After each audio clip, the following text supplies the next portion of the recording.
Welcome, everyone. Thank you so much for all your hard work yesterday and joining back.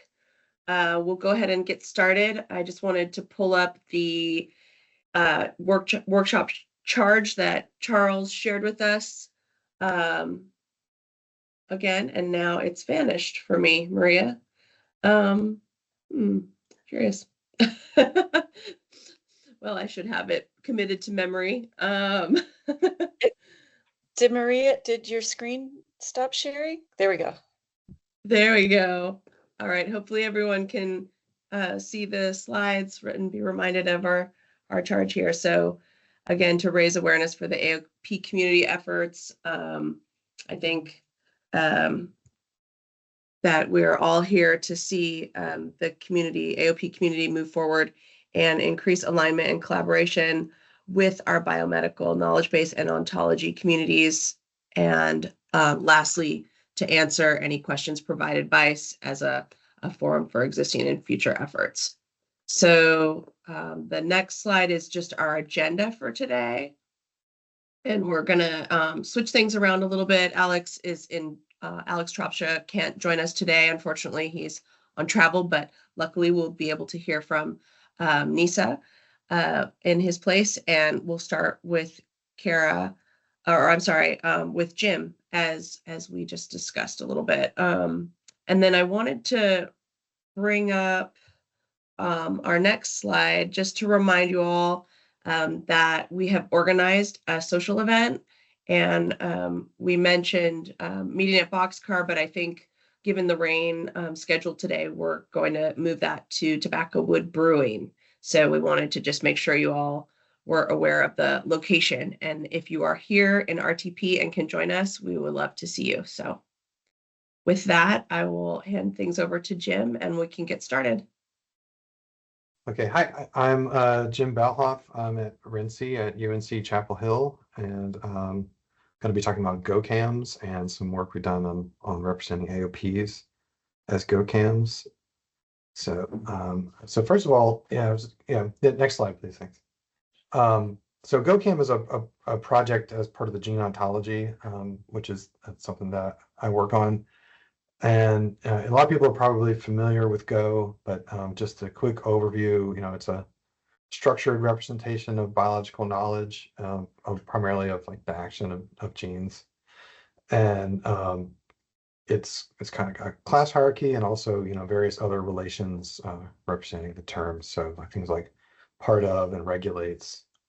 And it's designed to represent, gene product activity across the whole tree of life. And so it's organized into three main hierarchies: molecular function, which are kind of like direct enzymatic activity of gene products; biological processes; and cellular component, which is like the location of the action.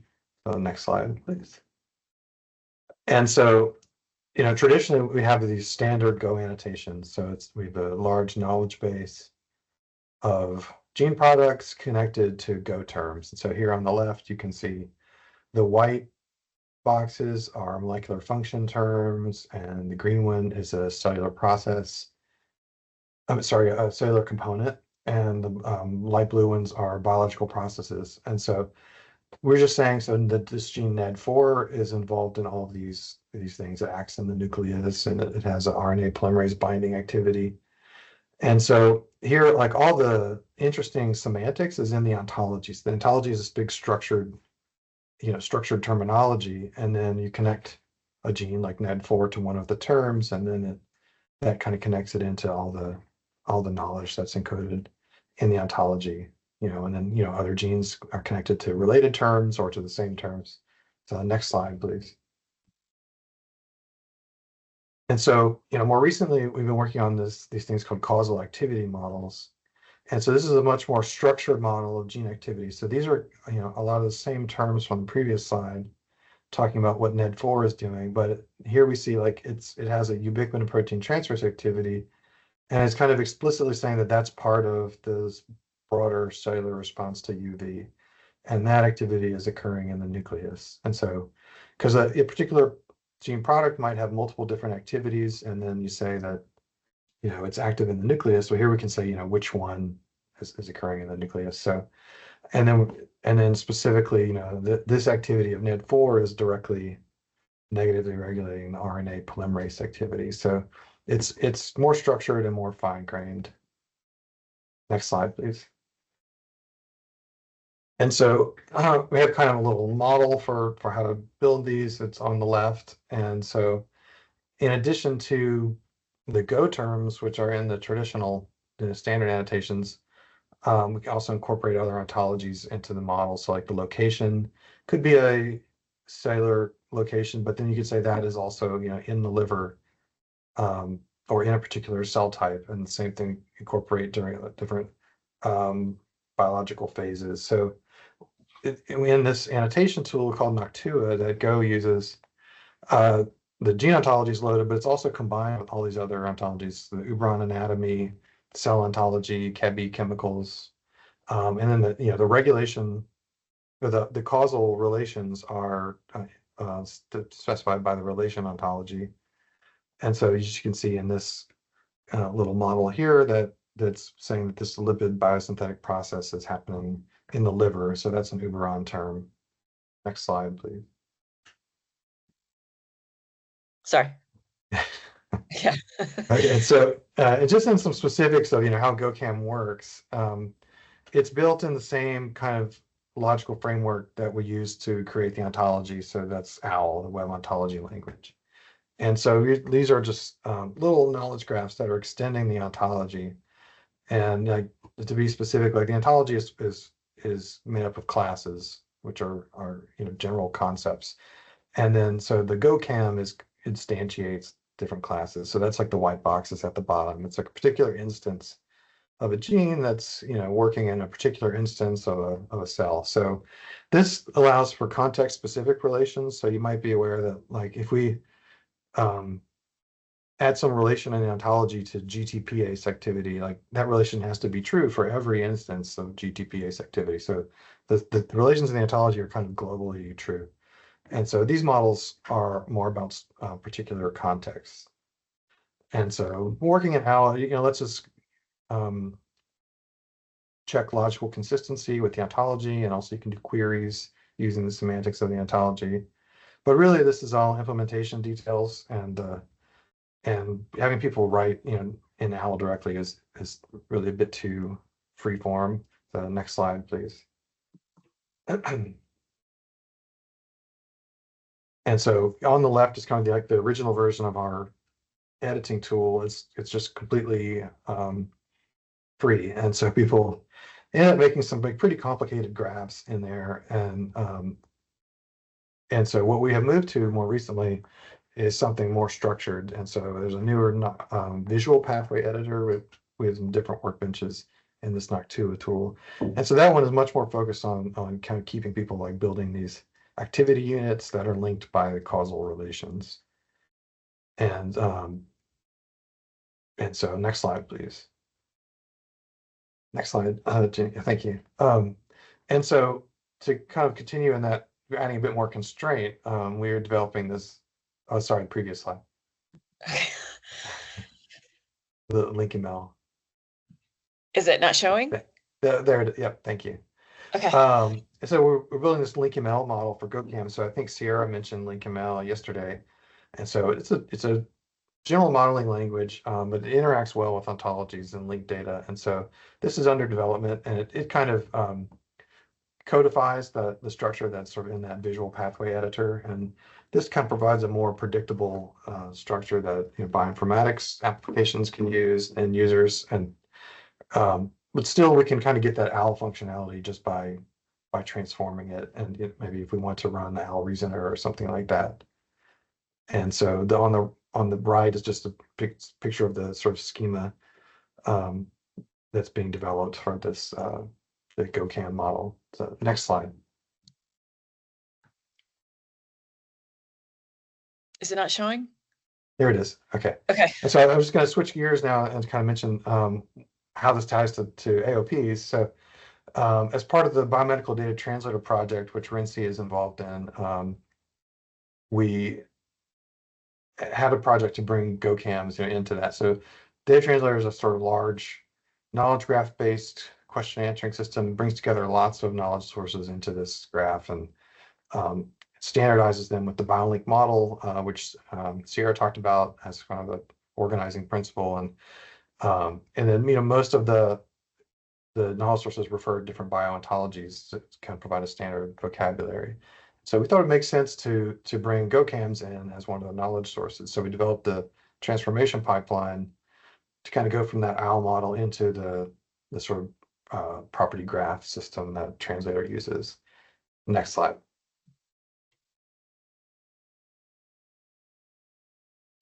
And so since we had that pipeline to go from GoCams to Translator, we had all been thinking that just looking at AOPs, it would make sense to try to represent them as CAMs, so kind of AOP CAM. Originally, this kind of idea came from working with Steve Edwards when he was at RTI. And so working with RTI, mainly Meisha Mandal created this pipeline. We took sort of table exports from AOP Wiki, and then Meisha created a Python script that transformed those into EHL files. And then there was really required a manual curation step to kind of get it into shape. But then once those were, in this CAM format, then they could just be put into that pipeline and go into our knowledge provider for Translator. So next slide, please. And so part of her Python script is kind of based on this decision tree that she worked out. So I think she can process these event components, which refer to different ontology terms, and then try to figure out, which relations to use to sort of make instances of those and then connect them with different relations. So you can see, like in the top right, she's figuring out if a term refers to a process or a phenotype, and then because we need to use different RO relations, to connect those and make a coherent model. So next slide, please. And so this was the AOP 155. So the initial script would produce something like on the left, and sometimes there'd be multiple different relations proposed, and then there was a manual curation step where Meisha would get it into sort of the final model style and sort of check the logical consistency. So next slide, please.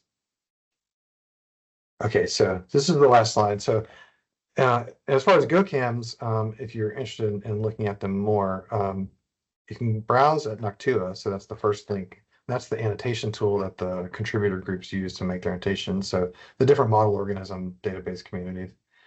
But then we're kind of working on ways to sort of get GoCams out there into actual use cases. And so recently they're being exported into the index site. And so that's the more gene product focused view. And so there's a link there to sort of the GoCam collection. So index is a bigger site that has a lot of different graph data. And then they're also viewable at the Alliance of Genome Resources. So this is a yeast gene, and then there's a tab there that has GoCams that have been curated for that gene. And the actual products that we made in our AOP experiment are in this GitHub repository. It's not very user-friendly. It's just source files for OWL. And right now, there's not really a good browsable place to look at those. But so I think this is kind of more of a prototype test. And so, yeah, I see Anne's comment. Anne had mentioned yesterday that kind of bringing AOPs into GoCams makes a lot of sense. So I see a question in the chat about AOP tables. I think I might, maybe if Jenny could answer that about exactly what were the exports that we were handling. I can't see if you can tell me the exact question, because all I can see is your slide. I don't want to take that away. I just mentioned that we had there were some tables that we had loaded from the AOP wiki that Meisha was processing. I think it was the TSV download. So I believe that if you go to the downloads page, that there's a way to download a couple different TSV files. I think that's what Meisha was using as her input. Oh, and I think I have one more slide. Okay. Just acknowledgements. Thank you.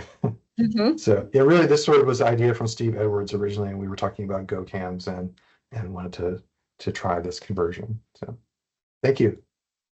Hi, Ginny. The question was from me, and I was asking what's in the tables, basically, what kind of data is in, because I'm not familiar with the term AOP table, so I was wondering what is it that you downloaded, not the type of the files.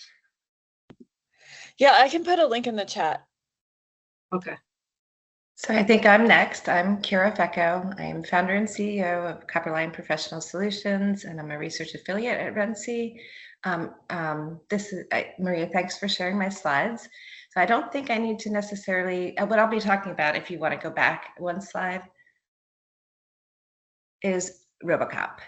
So RoboCop stands for Reasoning Over Biomedical Objects Linked to Knowledge-Oriented Pathways. I was unable to attend yesterday's workshop, so I'm not exactly sure what was covered, but it sounds like you guys probably know what a knowledge graph is. Advance, please. So knowledge graph, basic representation is a subject predicate object.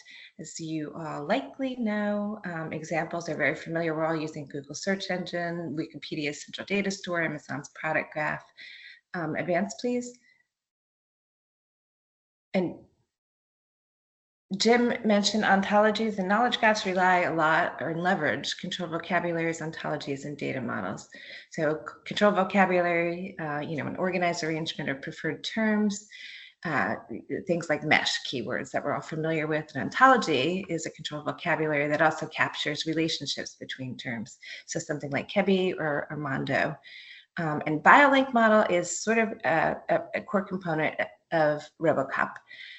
Jim referred to BioLink model already, but it's an hierarchical graph-based data model and upper-level ontology that supports semantic harmonization across different biomedical data sets and ontologies. So shown on the right is a brief arm of the BioLink hierarchy. At the root of that is something called named thing. And then as you move down the hierarchy, it gets a little bit more specific, moving to biological entity, disease or phenotypic feature, and then disease, and so on and so forth.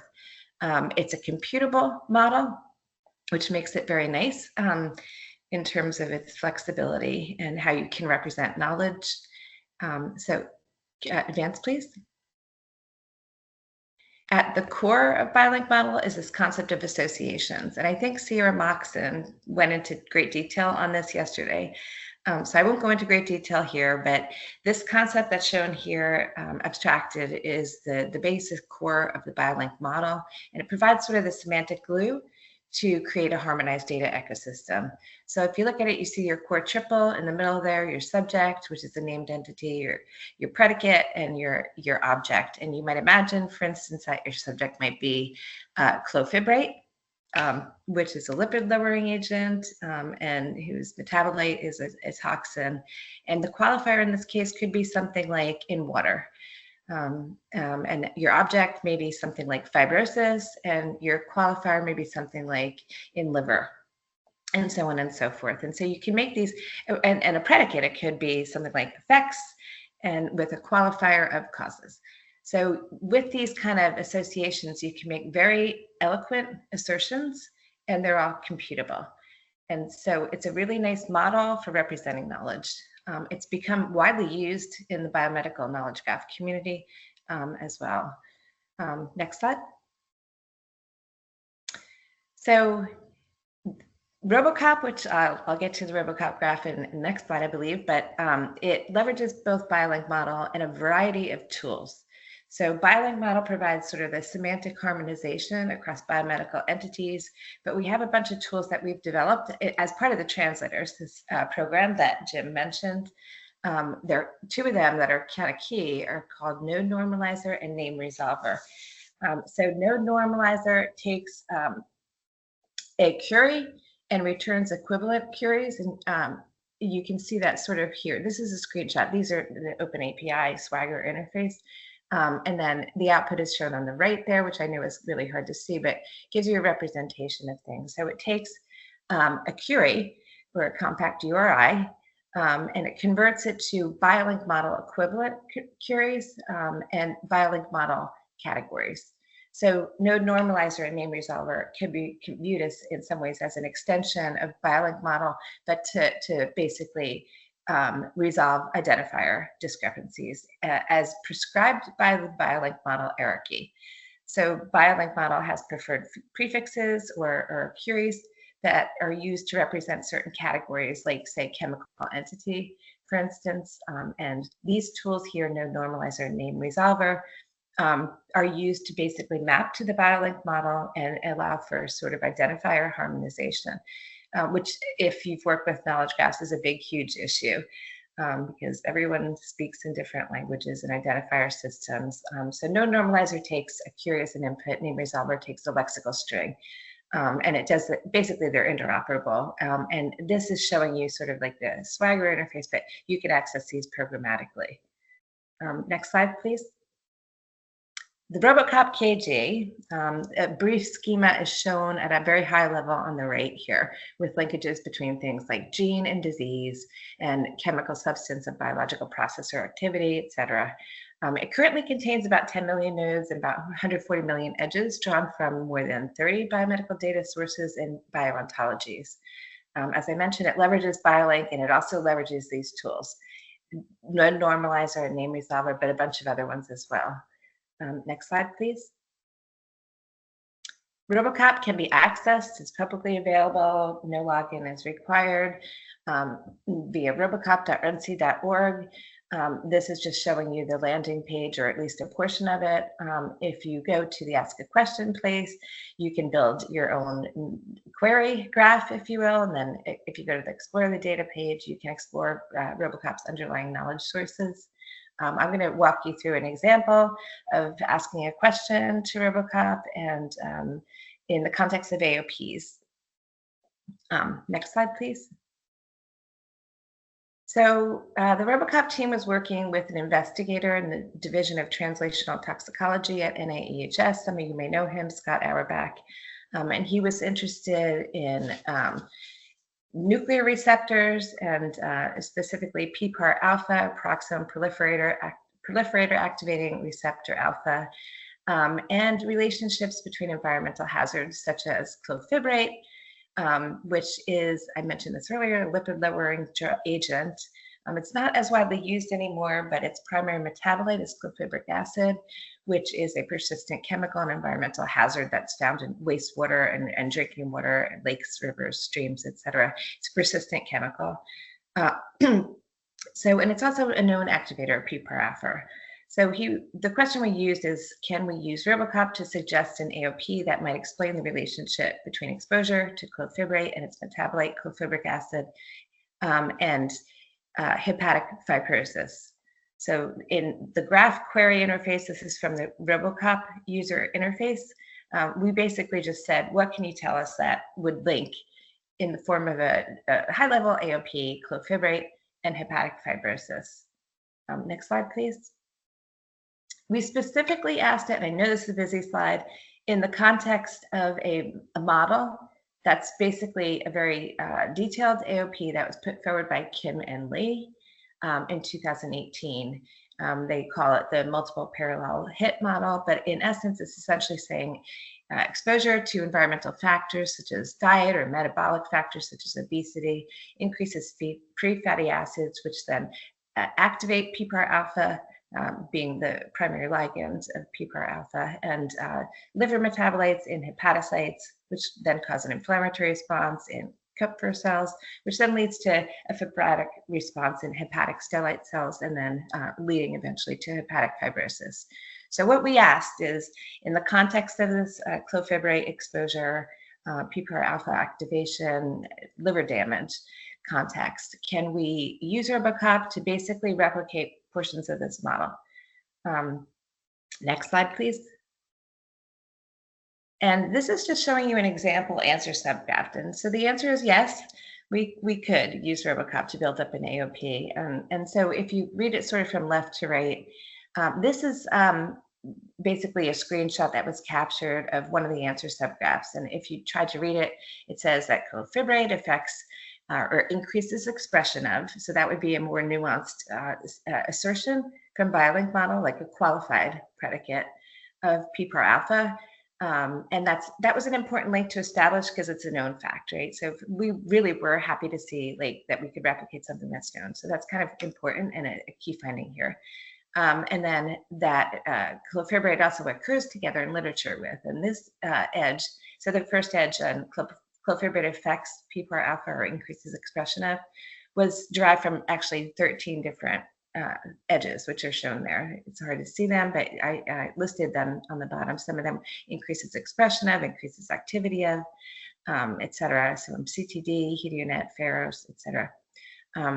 The boxes that are shown there as inserts are from Robocop. You can find them by clicking on an edge or a predicate, and it shows you the full provenance and evidence associated with that assertion. In the example here, it is clofibrate affects, increases expression of PPAR alpha as derived by CTD. And in this example, CTD provided a bunch of publications. So these are PMIDs that you can link out to explore the full publication and supporting evidence. There's also an edge that's derived from Omnicore that I'm highlighting only because it's Jim created this source here. It's basically a statistical association. So it's looking at co-occurrence of terms, in this case, in PubMed abstract. So in this case, between clofibrate and PPAR alpha. And it shows you the total number of publications that are associated with that, so to give you a feel for the strength of the assertion and evidence. And then another edge here links from PPAR alpha to cellular response to lipid.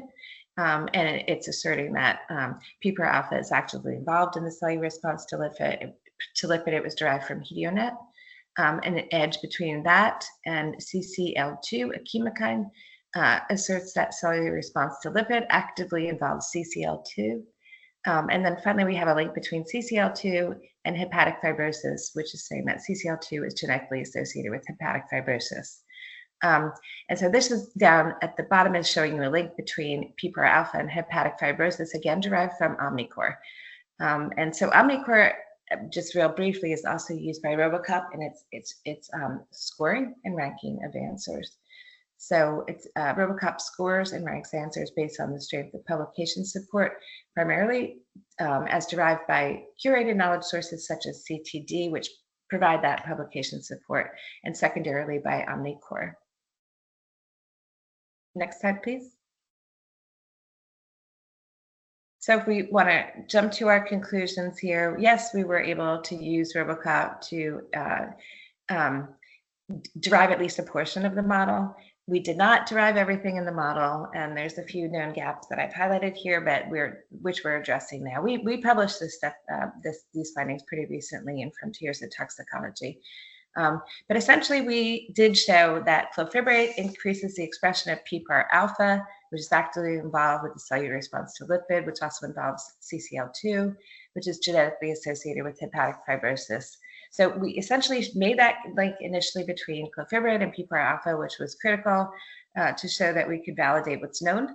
And then we identified biological processes or activities that are key in this model here, such as the cellular response to lipid, inflammatory mediators and chemokines, such as CCL2, and general inflammatory processes, and links between that and fibrosis. The things that the entities that I highlighted in red, we were not able to identify, and primarily it's cell types and organ systems. We are now addressing that gap. That's it. The reason we weren't able to is a gap in the underlying knowledge sources. So Robocop didn't have a very good representation of these entity types, which we're now addressing. For instance, we're bringing in CCID, or cell-to-cell interaction database, to start filling in these gaps in our underlying knowledge. And next slide, please. And so that's all I have real briefly. I am happy to walk anyone through Robocop with a live demo if you're interested. There not being enough time in a 10-minute presentation. But I want to thank the team. There's some of the members are listed here. Robocop was funded initially under the Transitor Award, and it's now funded under a U24 by NIEHS with joint funding from the Office of Data Science Strategy within NIH. And that's all I have. Next slide. Well, it just said thank you. Thank you, Kara. I apologize for the lack of introduction. I think yesterday our talks were kind of squished in together and we got behind schedule. So Maria and I have kind of both been introducing folks as quickly as possible, but a limited or no introduction was not intended. So no worries. I thank you understand. for your wonderful talk. And I'm going to turn it over until Nissa, who's now going to be kind of following up naturally with what I just presented on RoboCrop and mining RoboCrop for AOPs. Excellent. Thank you. And maybe I'll just give my own introduction. I'm stepping in for the original speaker. My name is Nissa Tucker. I'm working on a PhD UNC computational toxicology in Alex's lab, so the molecular modeling lab. And I'm excited for this opportunity to present my work. So the title of this talk, these slides are all made by Alex, or mostly, is automating AOP elucidation using knowledge graph mining. And so just as a, what's it called, disclaimer, Alex is the co-founder of a company called Predictive that does predictive toxicology. So the use of AOPs or of knowledge graphs to complete AOPs continues here. So a conventional approach to constructing AOPs involves this tedious manual literature mining to get leads between links for MIEs to KEs to adverse outcomes, etc. And then briefly, right, the experimentalists are considering what studies need to be done to substantiate those links. And so a series of studies needs to happen in order to make the claim of those relationships. So knowledge graphs, in brief, provide a maybe like a fishing sort of. It gives options to what those MIEs and KEs may be, and we'll get into more of that here. So. Knowledge graph, as Kara was describing, is briefly structured in this way. So they need to consume, ideally, all types of data to construct an AOP. So we have domain scientists who create source data, generate source data, which is then used to infer data, so infer new points that can then inform the domain scientist. So a bunch of source data is taken together and harmonized to construct the knowledge graph. So an analytics enabling representation of this data, which must, of course, be curated in order to enhance the graph downstream.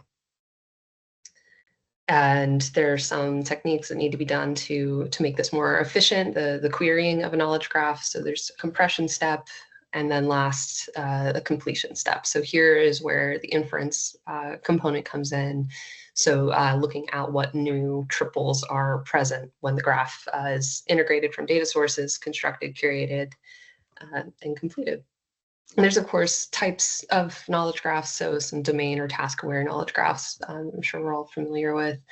But of course, the person who's linking this together is someone who's working with data. So that lies in between the data science and domain spaces. And these domain and task-aware knowledge graphs must maintain the semantics of the data, so the descriptions and the annotations, in order to be well-suited for analysis. And so reasoning over a knowledge graph to discover these novel edges or functional relationships, there's many different ways a person can go about it. Here we're talking about rule finding. So in this case, treats is something that's known between a drug and disease. Then we can infer that the pathway by which the treat's edges is in effect is due to this interaction from the drug to the gene that's involved in the disease process. And so we can even further build that out to examine how a particular receptor hits a signaling pathway involved with the cell phenotype leading to that disease, and see all those connections involved therein. And so once we've discovered this rule, so we know a drug treats, but we could also consider how a drug interacts with a gene to be involved with the disease, and onwards is then to apply this new edge. So we know that drug activates receptor. So we'd be looking for this pattern of drug receptor pathway phenotype disease, or whatever ultimate applied rule we were interested in here. And so this publication looks at the use of, or this case study from the group looks at the use of RoboCop, or reasoning over biologically oriented knowledge outcome pathways, in order to mine a metal gene interaction, so metallosis, and generate hypothetical AOPs from there. And so this was led by recent graduated colleague, John Michael Beasley. And so effectively, the point of this project was to consider how implanted medical devices and the maybe metals that were present in those devices would lead to the problem of metal toxicity.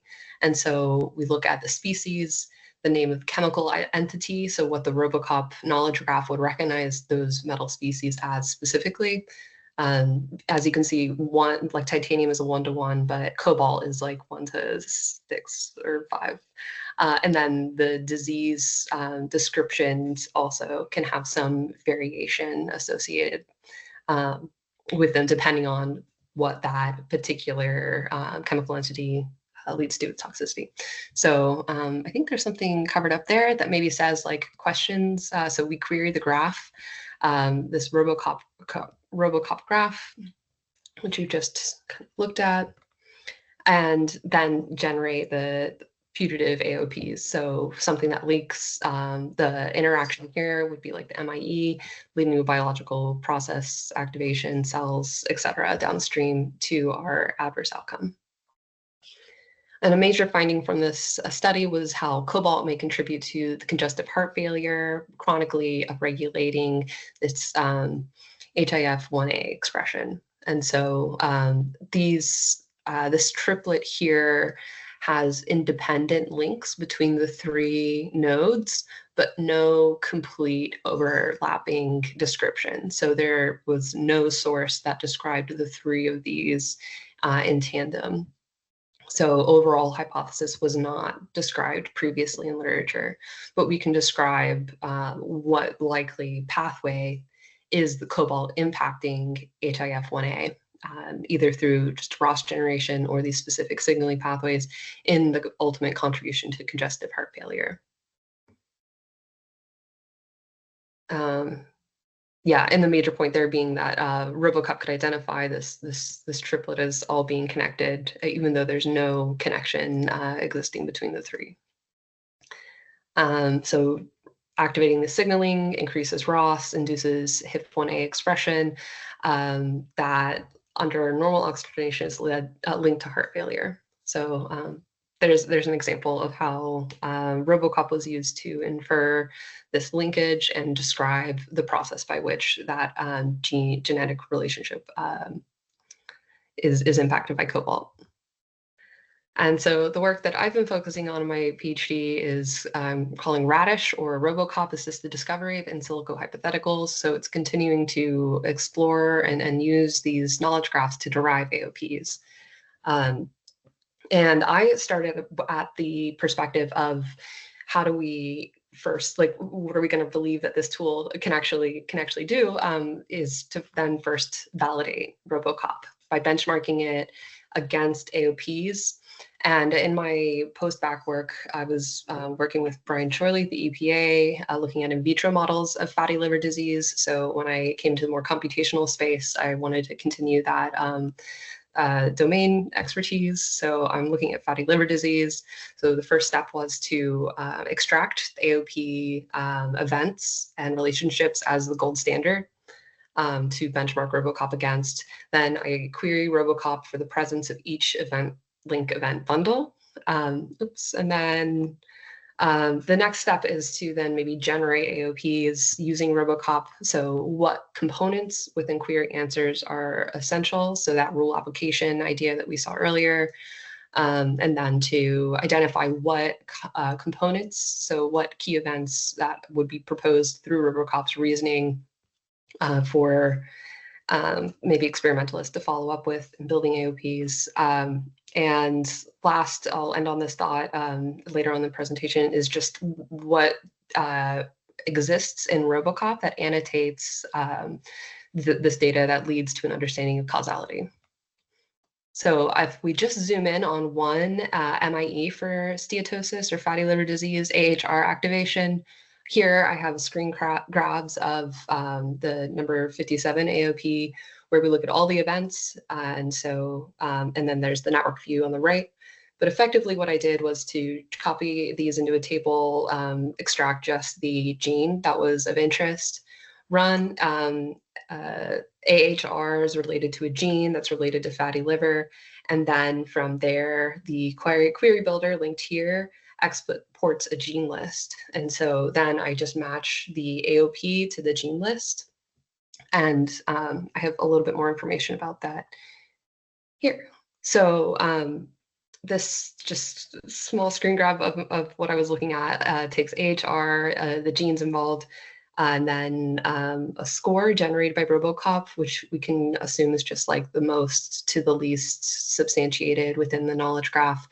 And then my personal interpretation of whether this gene matched within the steatosis AOP, whether perfectly, PPAR alpha, of course, is there, or partially, like I felt like this was pretty close. Maybe this is just a subclass, or by a category. So TLR4 being linked to inflammation, which is just a known component of steatosis. And from there, we had a total, I think it was somewhat like 50 unique observations. And I have some numeric summaries actually in a minute. Let me not talk about them. But so then I said, okay, well, what's not matched? And so for instance, this GSTP1 and SOD2 weren't matched within this section. And so I thought, okay, those might be potential candidates. Let's look at what they actually do and what kind of relationships are present. So does it seem plausible? And ultimately, these two are redox or mitochondrial related genes or nuclear transporters. So they seem like plausible points for further exploration in the AOP space. Okay, so numerically, there were 13 AOPs for steatosis, of which about 78 key events, 20 MIEs, including duplicates. So with the matched queries, there was a recall of about 70% from RoboCop across all of these key event or MIEs when only looking at AHR. And so I found some 6 candidates I think could continue to be explored. Like mitochondrial function, things that make sense, but maybe aren't explicitly present in AOP wiki. And then last, I wanted to just finish on talking about, or finish this presentation with talking about the future studies, critical needs, of course. So there are feature annotations in the knowledge graph of RoboCop attributes that may point to these issues of causality, which of course is implicit in the AOP, I think, building process. So for me, I'm hoping really to see in a knowledge graph taking out things about time, the time boundedness of a reaction, the directionality of a reaction. So looking at symmetric versus asymmetric relationships in a knowledge graph. And then I think the plausibility. And so how I'm working to address this is to consider which data sources I trust the most. So maybe that would nominate plausibility. Directionality is in understanding which types of relationships in a knowledge graph go one direction or that go both directions. And then this issue of time boundedness continues to be a problem in determining causality through the use of knowledge graphs. So overall, we proposed some individual genes that could be implicated in the development of fatty liver disease from AHR activation. But not yet the full pathway, which I feel needs more causality principles addressed. And so that's what I have. Thank you. Ditto the funding sources that I think Kara presented. So thanks so much. Thank you, Nisa. That was a really great talk. Okay, thanks very much for the invitation to talk today. I'm going to explain, I'm coming to you from the Division of Translational Toxicology, which has been born out of the National Toxicology Program. And this division is at NIEHS. We support the National Toxicology Program. We used to do a lot of carcinogenicity studies, and now we are moving to more investigation and study designs. Our data, our histopath, a lot of in vivo, ClinPath developmental business, and we're starting to get some in vitro data. And we have 3 historical databases with the research findings from the in vivo studies. And what we're trying to do is to align these with standard terms so that we can integrate them all and present that to the public with integrated metadata. So the aim of this work, of course, is to increase the value of ETT data. List it in a catalog, integrate it with metadata for computational cross-study research. And so this is to enhance findability with the catalog by providing these different ways of searching to find our data, and increase interpretability. So it tells you what the particular subject, how it was treated to produce the data. And of course, this supports FAIR. So the data dictionary, you can download it from this really elegant link. And what we've been trying to do is not only define the terms, but to align them with ovofoundry ontologies. So the components of our dictionary are an assay or analyte, what we're measuring. We've got pathology, it's where is it and what did we see, the strain and species of animal, the cell type. We have developmental findings. We have information about our test articles and abbreviations, so it's easier to find things. And then we have this big card catalog of metadata that's supposed to represent the library card catalog. And so, yes, we're going to align them with the ovofoundry, and we selected this because it's a well-established community-based effort, and it's based in logical axioms. So you can look to see precisely how the term is meant, what it means. And it covers broad and non-overlapping areas of knowledge. So if the term is in one reference ontology, it could be imported into another one, but you don't get a second copy of the term. And critically, it has an upper level ontology called BFO, Basic Formal Ontology, which is designed to promote interoperability among these ontologies so that we can take terms from different ovofoundry ontologies and use them. And it's a standard. It's been identified by standardization organizations as a standard and is used by NIST. So we're aligning our data dictionary terms with the ovofoundry. So, for example, we used Uberon. Uberon is a cross-species anatomy ontology, and we can find all of our tissues there. Our pathology morphology, we can find partly in Mondo, which is a disease ontology, and partly in Euthena. The cell types are coming from the cell ontology and CLO. Kevi helps us identify our small chemical compounds. Go is a gene function ontology, but we use it for biological pathways primarily. And then, of course, OB is terms used in biomedical investigations, and we use that heavily to define our assays and what our data means. So our progress to date, we've been working for a few years with our pathology group because, as I said, we have 3 legacy databases captured from 1978 forward. The terms have been changed. And so what the pathologists have helped us do is to identify modern terms, what they mean, get a decent definition for them, and then take the older terms and rephrase them in modern terminology. So it's easier to find them and everything's consistent. So as I said, we align our modern tissue and site terms with Uberon and the morphology with Mondo and Eutheno. And this is a reminder of what those ontologies do. And now we didn't get complete coverage, so we're asking Eutheno to add a few dozen terms. And I'll just point out the pro tip.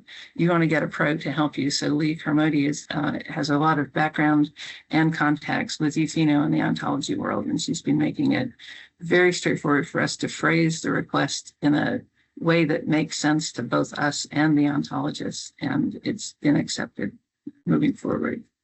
So just a summary, we start with a heterogeneous term list, standardize it, map it to an ontology, and then request gap terms be added. So we also are working on our data. We refer to them as measurements. And we're taking the OB ontology for biomedical investigations approach that rather than defining the data, we define how we got the data. So OB, an assay has a specified input, a material entity, a specified output, a piece of data, and a planned process. So representationally, you take a cell, a plan process, and you get, for example, viability data, or blood, a different plan process, and you get a measurement of clinical chemistry. Important to note that the assay and the protocol are distinct. Other people have alluded to this. So if your cell was treated with 100 ppm of compound XYZ, you don't have a 100 ppm XYZ assay to get viability. That information is in the method or the protocol or the study design. There's lots of names for very analogous ideas. So an example of this, we run a neurosphere assay, which is performed by the Leibniz Research Institute for Environmental Medicine. And we get these data endpoint names, and you're not supposed to be able to read them, but bonus points if you can. You can see that some of them have metadata within them. They're not really easily interpretable in all cases. So what we've done is we broke this list down, and we are working with OB. And we've asked them to update. There's a viability assay that we're using as a parent, but this is a BRDU one, and we've added some of these to OB. I don't remember precisely which ones. We definitely added the cell migration assay because we've got glial cell migration, neurons migration, and oligodendrocytes. And we added a cell differentiation assay to OB, for example, the neuronal differentiation. And again, there's one cytotoxicity assay. There's not a 72-hour one and a 120. This would be in the methods just to. So these are more details of the assays that we're creating. So for example, the cell differentiation assay, that's a parent term. And there are different children. There's a neurite outgrowth, there's a neuronal differentiation, oligodendrocyte, synapse maturation. And then this neurite outgrowth also has, and this gets us down to the level of the data themselves. And just to reiterate, this neurite length assay, going back, OB has a material entity, which would be a neuron cell, which we map to cell ontology. It has a target. This is why you're doing the assay. So neuron projection development is the biological pathway that's being addressed. It's detected using immunostaining and also using a distant measurement assay. So you might be asking, okay, great, but I have 100 weird assays, none of which are in OB, and I don't know what to do. So we can help if it's part of an international, like ToxCast is used internationally, but there's a method already to align ToxCast. First thing is to get a really good term label. So think about what precisely you want to include in your assay and what to exclude, and a good textual definition, and identify the parent assay. And then you can add why you're doing it. We try to do this. The input, is it a cell, a rat, a liver? What is being measured? Maybe it's a small molecule, maybe it's a type of cell. If the device or the reagent or the label, all of these are important, you can include them, but that limits the use of your assay. And then OB has this really great tool called Robot, which provides a template. If you fill out the template with this type of information, Robot will import and create a logical axiom after it's been approved by the OB developers. And again, we have an expert here, James Overton, who has founded Notion, and he's also a member of OB developers. So bringing it to the AOP, we've all got a good idea what an AOP is. I'm going to focus on the key events, which are designed to be measurable. And so to me, in my thinking, that means, oh, they might be analogous to an assay. And so I started looking with the help of Jenny Hench, and it turns out a key event can belong to more than one AOP. And she's in fact given me this really good count. These are all key events down here, and this is the number of AOPs that key event is associated with. And just looking at the top end here, these again are key events, and some of them are associated with a large number of AOPs. And I'm going to focus on this guy here, population growth. So I was interested in population. So I searched the AOP wiki for the word population. And there are 13 key events with that term population in the title, but only one of which provides methods for detecting it. And the others some of them are pretty lacking in details. And so also another thing I noticed is that there's a decrease of key event and a decline key event. So this suggested to me that maybe it would help, and others have noted this already, that maybe it'd be really helpful to have a way of standardizing or searching key events. So these are the IDs. So what I did, because I'm a compulsive organizer, is I organized them into categories: increased size, decreased rate of growth. Basically, there's a size assay and a rate of growth assay. There's also disease-related morbidity and mortality, but the population is measured in both of those pretty much the same way. So OB already has an organism detection assay, which is somewhat analogous to the population assay. So if we wanted to, we could propose to add children, a population size assay. And the really excellent detection methods over here said there's a stationary population detection, a mobile population, and I can conceive of a human population assay. And then a population size change where you'd have to have a data transformation to look at the change. And again, we don't have an increased population assay. We just have a population assay, and the data tells you if it increased or decreased. So in summary, our work is we're trying to make our data DTT fair. We've done a lot of work to get our pathology terms into a standardized format, and we're mapping to ontologies. We're defining our measurements by defining the assay used to make them, and we're working with OB and James to get them into OB. Again, the use of OBO Foundry allows the terms from our reference ontologies to be integrated into what we call an application ontology. So you can take the Uberon terms and the disease terms, and James has also contributed heavily to our work by providing a tool called Relatable, which allows these terms to be imported without importing the entire ontology hierarchy. And then you can, as a user, use known ontologies to find terms, get the context, and then pick new terms from that. So again, I personally think it's definitely worth the time needed to find the term in a reference ontology. And just to reiterate that domain ontologies do have a process to request new terms. And of course, this is done with a huge group of collaborating friends and relations. So I want to thank all of these people. And you can tell it's a mark of a person who's a technology person that they can't change the colors in PowerPoint. So I apologize for that. But thank you very much for your attention. And yeah, that's it. Thank you very much, Jennifer, for the talk. And our next speaker today is Harry Caulfield from Berkeley Lab. Harry, please. Could you share? Because I've lost control of my screen. I can't stop sharing. I'm on a different screen somehow. So just Harry should be able to share. Yes. Yeah, I just requested control for that. Perfect. So Perfect. I've got my cursor. Thank you. Wonderful. And let's see what it actually lets me do. Thanks so much, guys.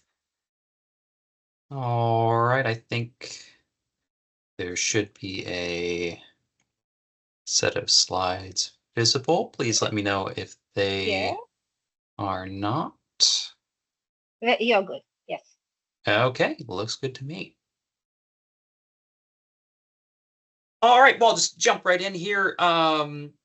Yes, thanks to the organizers of this workshop for giving me a chance to talk about something that I think is going to be transformative to a variety of different domains, but in AOPs specifically, we have some great opportunities to work with the wonderful collection of curated pathways and associations that we have, and not only integrate them with each other, but better with the larger biomedical knowledge graph and association collections that we have.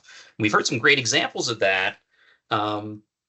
But what I'm going to specifically focus on in this talk is more about how we go about turning the pathways that we want to be able to interpret as AOPs into forms that where we know that they'll integrate well with the existing curated AOPs and their individual components, whether that's their KEs or other knowledge that we have about them.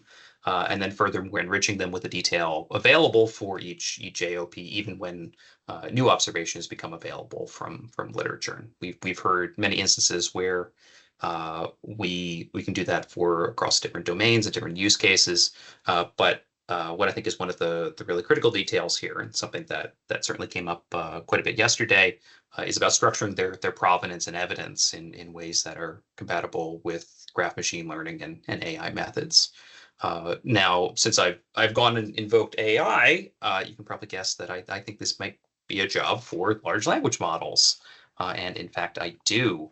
And I will tell you why. And one reason is because LLMs, these large language models, have been found to be very good at summarizing multiple knowledge sources, and that's exactly what an AOP is in many ways. It's knowledge and observations that cross not only multiple different events, but often multiple different sets of observations and knowledge sources, and even kind of subsequent observations of the same pathway in different contexts, different species. And that means that we can also leverage one of the other strong points of LLMs is that they generally follow examples pretty well. These might be examples of a particular data structure, examples of the kind of level of detail that we're interested in curating or enriching an entry to, but also examples of the kinds of terms and the kinds of observations that we're interested in collecting. And then finally, we've especially in the last year or two, as a kind of a broader scientific community, found ways in which LLMs work very well with other computational tools, and of course with human curators. LLMs don't necessarily have to do all of the work for humans. There's certainly ways to use them as tools in human-in-the-loop processes. But one of my favorite applications is using them to support human efforts and really maximize the amount of knowledge that we can get from a domain expert. However, LLMs are grounded in language. They are not grounded in fact, despite the fact that they collect many facts in the process of their assembly. They are primarily made out of representations of language itself. So anytime we want to trust a large language model as some kind of large knowledge base, we do it with the full knowledge that its knowledge is about language. It does not explicitly know anything about a given domain or collection of facts, and in fact is not actually very good at verifying facts in, again, any way other than the vocabulary that is frequently used in that domain or the terms that are associated with each other. So with that in mind, one of the challenges that we run into is with working with kind of these term representations of data. For example, if we just kind of hop on over to GPT-4o and we hand it a set of labels that we know come from Go terms, from these, kind of the labels on these gene ontology identifiers, and we say, okay, well, get us the corresponding identifier. It is likely that all, or in many cases, at least 90% of them are likely to be incorrect in some way, even if we explicitly tell it, oh, you need to find, the single matching identifier, or you need to enforce a certain structure on it. It's likely that it will either make up identifiers or just get very close, but not correct. Because in practice, this is just plain not something that LLMs are very good at. And of course, you can try this with other ontologies that, again, the model has probably seen during its training and assembly. But in practice, yeah, this is just not something that they are very good at for a variety of reasons. You can kind of support it with some external sources, but in practice, I found that it's much easier just to pair the LLMs with other approaches. And in our group, we've done that with with multiple tools, and I'll get into some of them later, but the ones that I'm going to talk about right now in the context of AOPs are OntoGPT and CurateGPT. So these are, the first of this, OntoGPT uses a method that we call spires to extract information from unstructured text. It does this by building the prompts that it passes to a large language model directly off of the LinkML schemas. We've heard a bit about how flexible LinkML is in the past few talks, and this is another approach for it, where essentially you write your data model in LinkML. The OntoGPT framework turns that into a a prompt, or rather a set of separate prompts that it passes to an LLM. But crucially, it then links the extracted terms to a specified set of ontologies. This works really well with OboFoundry ontologies, but also those from BioPortal, or if you have your own preferred vocabulary ontology, you can use that as well. So the end product here is structured data, ideally with grounded terms. That is, they're linked to ontologies. So that we also have this tool called Curate GPT, and that has some similarities in that it's focused on extracting or curating information from unstructured sources. But in this case, it relies on the retrieval augmented generation to support a set of tasks that are more focused around the idea of curating data. It uses the provided data as a set of examples, not only for the kind of level of detail, but even the inherent data structure that you're working with. For example, if you pass it a knowledge graph, it will just be able to infer, okay, well, you want sets of triples. If you pass it a table of key events from AOPs, then it'll be able to figure out, okay, well, these are the kind of contents and the underlying structure of KEs. So this is broken up into a set of task-specific agents that is each of the individual components of Curate GPT are designed to perform the specific task. Now, I'm going to spend the next couple slides talking about some examples of using AutoGPT, but I want to focus on some AOP-specific strengths and weaknesses before I go into demonstrations of how we might actually apply it. Some of its big strengths are that, well, it works well with the ontologies that are actively used with AOPs, and many of the OboFoundry ontologies that we just heard about, but also things like protein ontology, PR, mesh terms, human phenotype, mouse phenotype ontology. These are all just kind of, they just work. And because of the way it sets up, it minimizes the chance of having those cases like we saw with using the LLM directly, where it kind of hallucinates or imagines these gene ontology terms. It also performs its extraction and grounding, that is assigning the ontology IDs in a single set of operations. It's not like you need to extract and then apply the IDs. You just specify them in the provided LinkML data model, and then AutoGPT does the rest. But perhaps the best strength here is that these methods improve quite well as LLM models get larger and more powerful, without requiring very much adaptation to the underlying code itself. It doesn't really need to be rewritten from the ground up. It just works.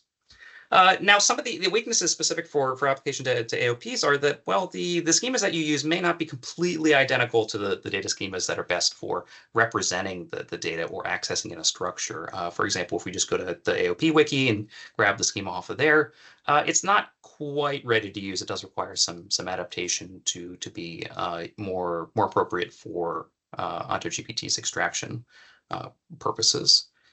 The other weakness here is that AutoGPT is generally reliant on lexical similarity or the existence of known synonyms when it's assigning IDs. So if there are terms that are similar to each other semantically, that is, they don't necessarily share any literal lexical similarity, but they're otherwise considered to be synonymous with each other. If there isn't an ontology that says that they're synonyms, then AutoGPT won't necessarily be aware of that. So in order to test how well this works with AOP curation, I did some quick examples. The first thing I did was to make a simple version of the AOP schema for extraction purposes. As I said, it isn't always possible just to directly use the schema. So I made one, and that's available on the AutoGPT GitHub repo right there if you'd like to reuse that for your own purposes. Again, this is all in LinkML. And then I used AutoGPT's extract method. I picked out just the abstract text from AOP 503, which is for activation of uterine estrogen receptor alpha, leading to endometrial adenocarcinoma via epigenetic modulation. So even just right there in the title, we have a pretty good idea of what it's talking about.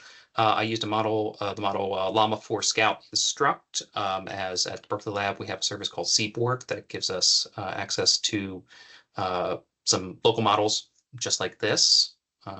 So we don't have to always send everything off to OpenAI. And so what I got is the set of events here that involves both the MIE, those key events, and the outcome at the end.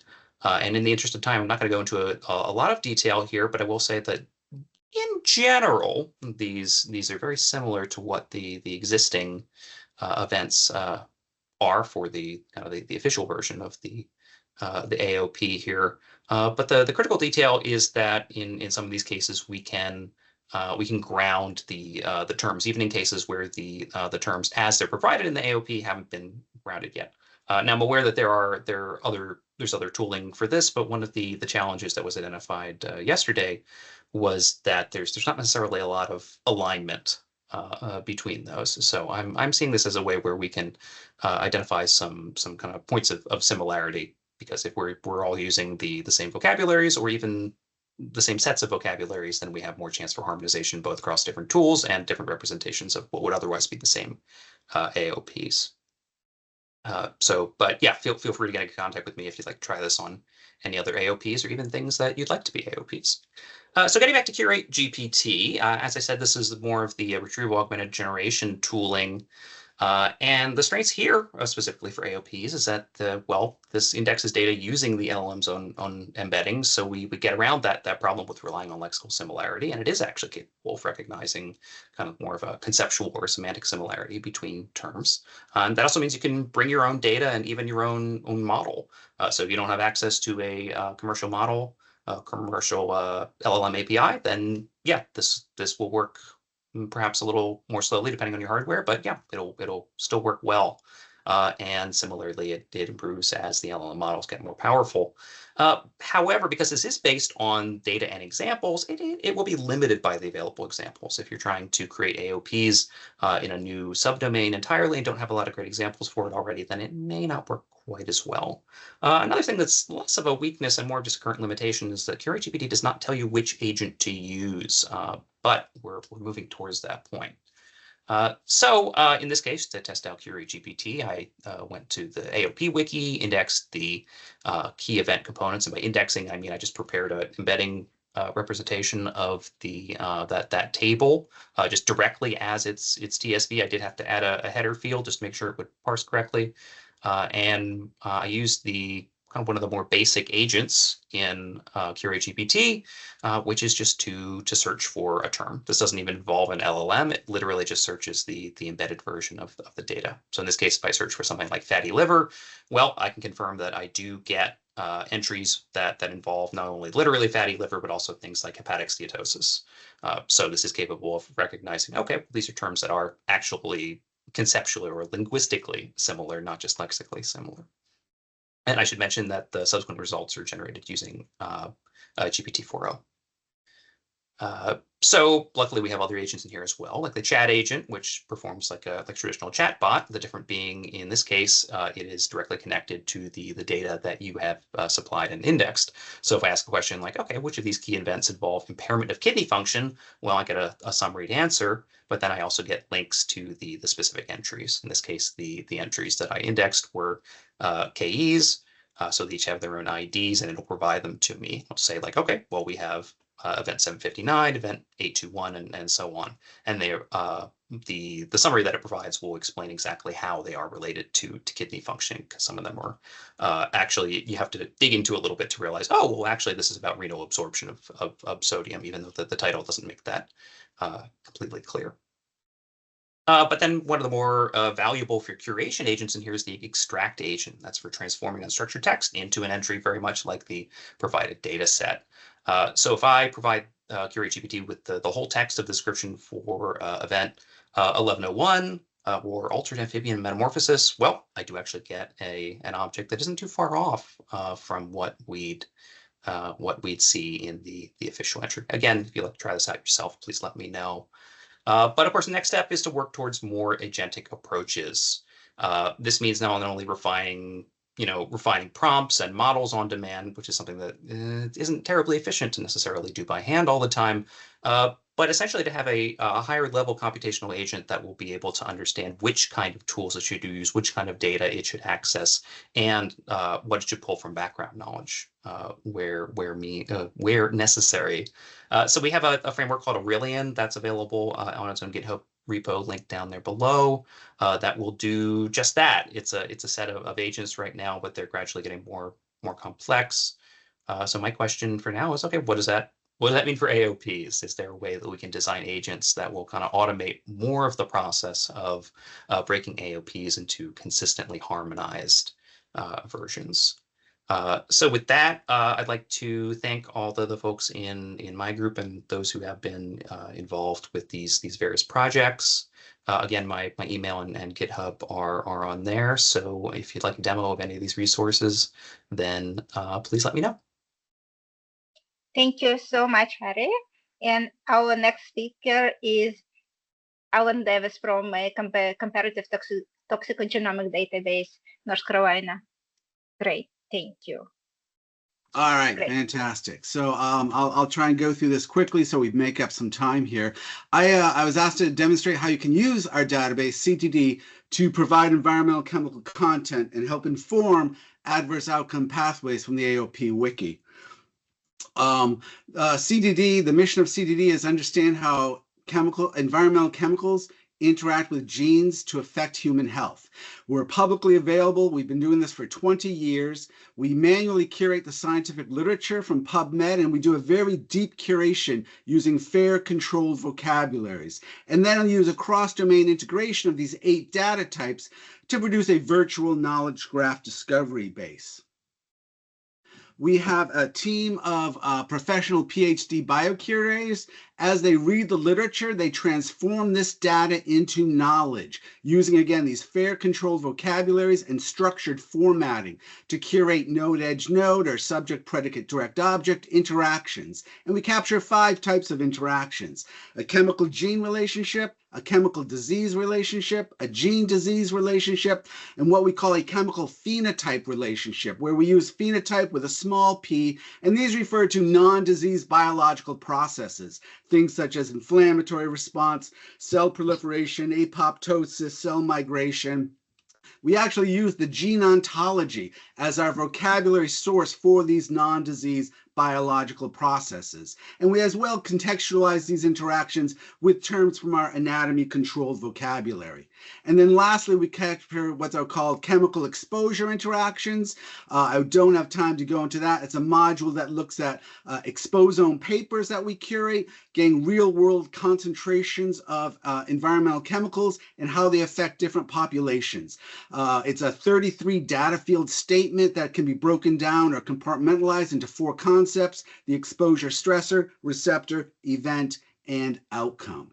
What we do is we take this curated knowledge from the literature and we use data integration strategies to discover new things. So for example, if we have 5 statements in CTD that describe a chemical gene, chemical phenotype, chemical disease, gene phenotype, and gene disease, we can integrate those 5 pieces of information to generate what we call a tetramer, which is nothing more than a reduction unit of computed modular information, but it's organized in a potential stepwise molecular mechanistic process, wherein you can imagine a chemical interacts with a gene that then somehow modulates a phenotype that could ultimately be tracked down to a clinical disease. And this model and this structure is analogous to that of the AOP, using molecular initiating events, key events, and adverse outcomes. So the first approach, you can use CT tetramers to help construct these AOP-like pathways for environmental health questions, such as how is ozone exposure possibly related to myocardial infarction? A user can simply go to our CDD tetramers tool. It will open up and it has 4 panes for you to fill in: a chemical, a gene, a phenotype, or a disease. You have to fill in one of those slots, and we don't care which slot it is, but you have to fill in at least one slot. You can use more than one. For example, you could say, all right, how could you possibly connect ozone exposure to myocardial infarction? It will instantaneously come back with 312 tetramers that it was able to computationally generate to connect ozone to heart attacks, To do it, it had to use 65 genes and 90 different phenotypes. As I said, every single tetramer must have 5 lines of supporting evidence in order for it to be generated. That evidence is presented to the user. You can just click on it. It will show you the 5 lines of supporting evidence, as well as all the reference PubMed IDs from whence those evidences were curated. And we actually use the number of PubMed IDs as a weight of evidence metric to help score and rank these tetramers for our users. All of this information can be easily downloaded onto your desktop in a variety of formats. As well, you can just click on a new button we have there, and it will instantaneously transform this tabular data into a chord diagram, which shows you going from the chemical to the 65 genes to the 90 phenotypes, all resulting in myocardial infarction. This just helps visualize the information and illuminates potential key mechanisms you might want to focus on based upon the size of the node and the size of the chord in the chord diagram itself. You can take, what we do is we take these tetramers and we simply start to link and overlap them with each other, lining up the same genes, similar phenotypes, and same phenotypes in order to build out a pathway. And this is work that we've done with a number of environmental health questions. This one was a couple of years ago, where we could use this tetramer data to fill in those knowledge gaps, to find a connection of how you could go from ozone exposure to myocardial infarction. Again, linking the phenotypes together through a molecular, cellular, and system process with the genes that help link those phenotypes together as well. A second approach is that you can integrate CTD environmental chemicals with known AOPs from the wiki. For example, you could ask, are there environmental factors that could possibly affect autism? We can download the autism AOP from the AOP wiki. It's 522. And then we can match those. It's composed of 6 different events. We can match those 6 events to similar corresponding term matches in CTD, and then find the chemicals in CTD that influence that particular step. And we can do that with all of these individual steps. And I came up with 1,986 unique chemicals that can affect at least one of these corresponding pathways or steps in the AOP 522. Of these 1,900 chemicals, I asked, are there any of them that hit more than one of these steps? Are there any of them that hit all 6 of these steps? And it turns out there are 23 of that list of chemicals that can affect 5 or more of the 6 events in the AOP 522, and indicated by the filled in bars in the figure below there. 2 of them that show up are bisphenol A and the phthalate DHP. And that was sort of interesting to see that, because we later went back to the AOP and realized that these 2 chemicals are actually listed as the prototypical stressors for AOP 522 in the wiki itself. So that was kind of reassuring and comforting to see that our analysis brought back at least the same 2 prototypical stressors that was used in the wiki. There are other chemicals such as air pollutants and pesticides and arsenic-related compounds, and this provides a user with at least a list of working environmental chemicals that they can then use to generate testable hypotheses of how these could influence autism in the population. So there are 2 chemicals, bisphenol A and PFOS. It's one of the forever chemicals that hit all 6 of the events in the AOP. So I just sort of focused on those 2 for the next slide here. If we know that these 2 chemicals can affect all of those responses in this AOP, the question becomes, are there any other phenotypes or key events that we might add to this AOP? And to do that, again, you simply use the tetramer tool and say, well, show me all the phenotypes that I can use to connect bisphenol A to autism. And it comes back with 1,900 solutions. I do the same thing for PFOS, and I simply look for an overlap between the genes and phenotypes between these 2 data sets. This allows me to help discover additional shared phenotype modules that I might be able to link to autism. And these are just a few of the examples of these new phenotypes that this analysis brings out, and the number of genes that are associated with them and that link the components to each other. And so a user might potentially use these new events to help either refine, extend, or even construct completely new AOPs for autism disease. And then lastly, we can use CTD to discover potentially related diseases for the autism.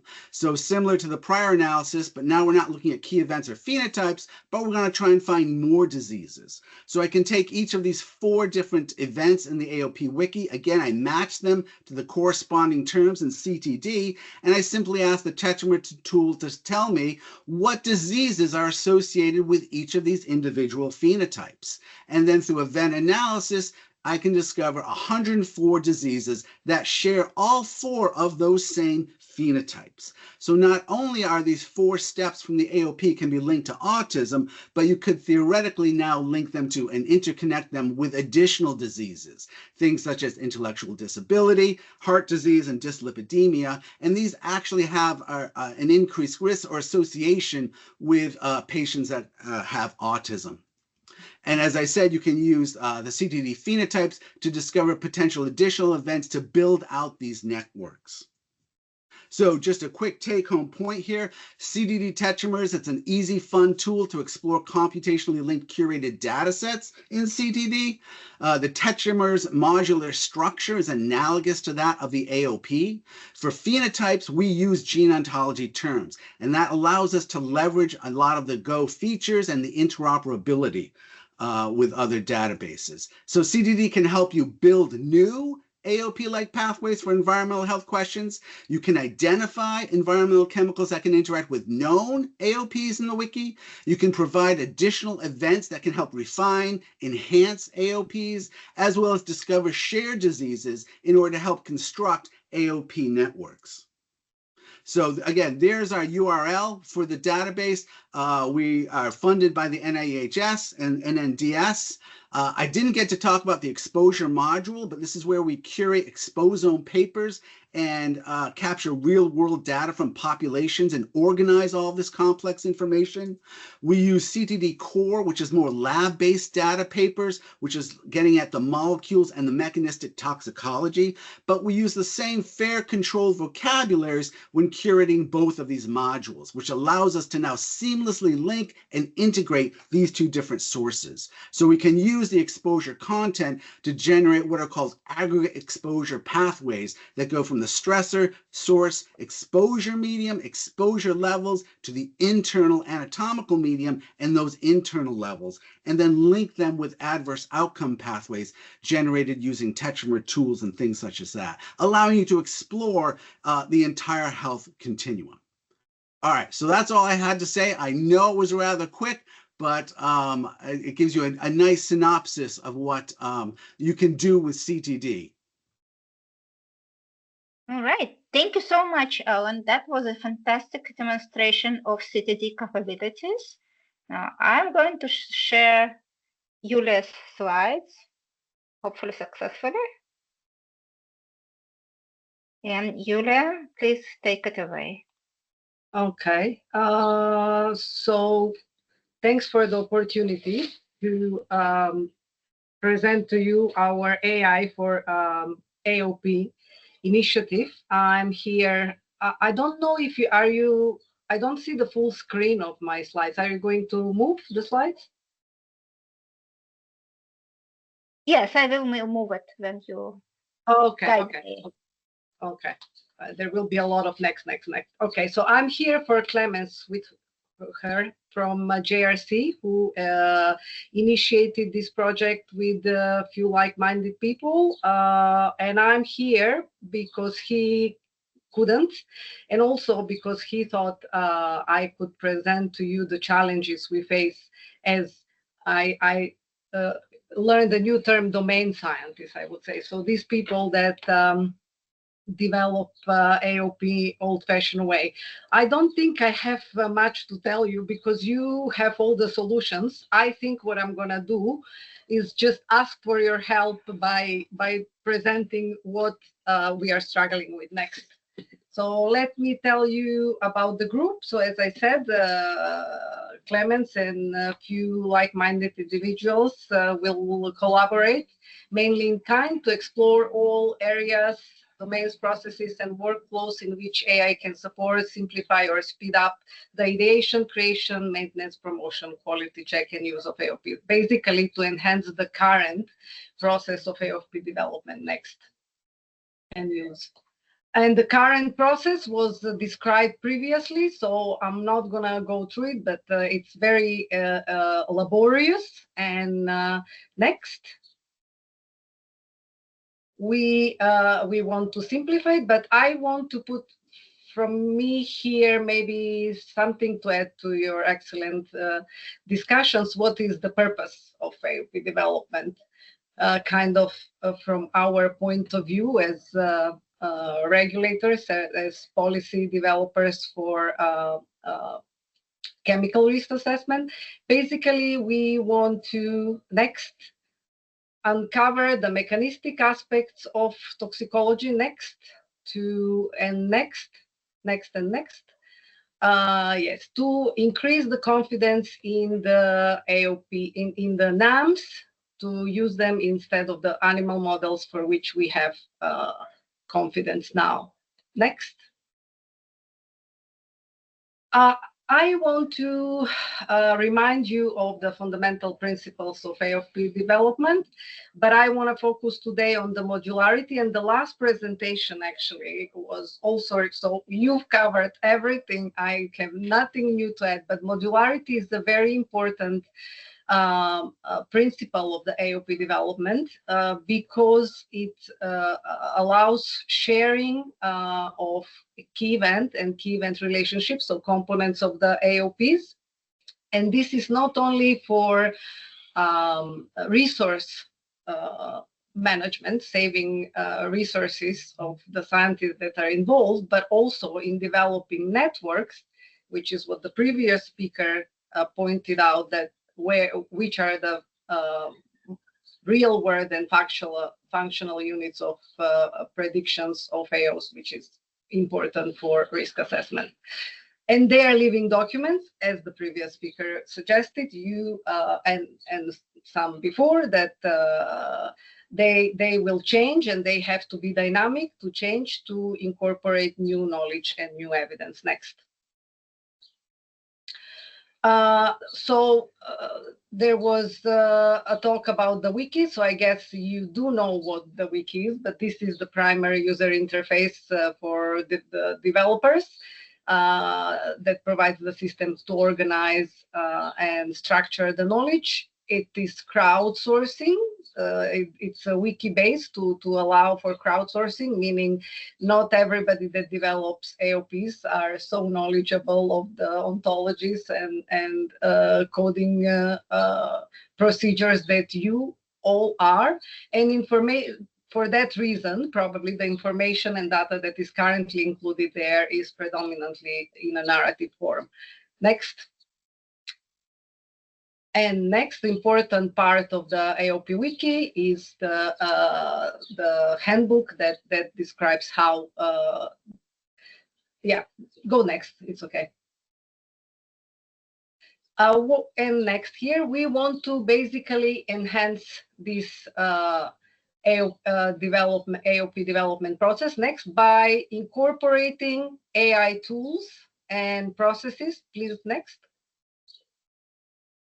And okay, basically that will help with the human language processing and extraction and structuring of data in machine readable bits to feed and inform other relevant AI tools and other tools to allow use of AOPs and to keep human in the loop, basically for the humans to understand what the AIs have done and what has happened in this enhanced AOP development too. And next, all of this obviously requires language standards, and it links to the theme of this workshop. That's why we are here.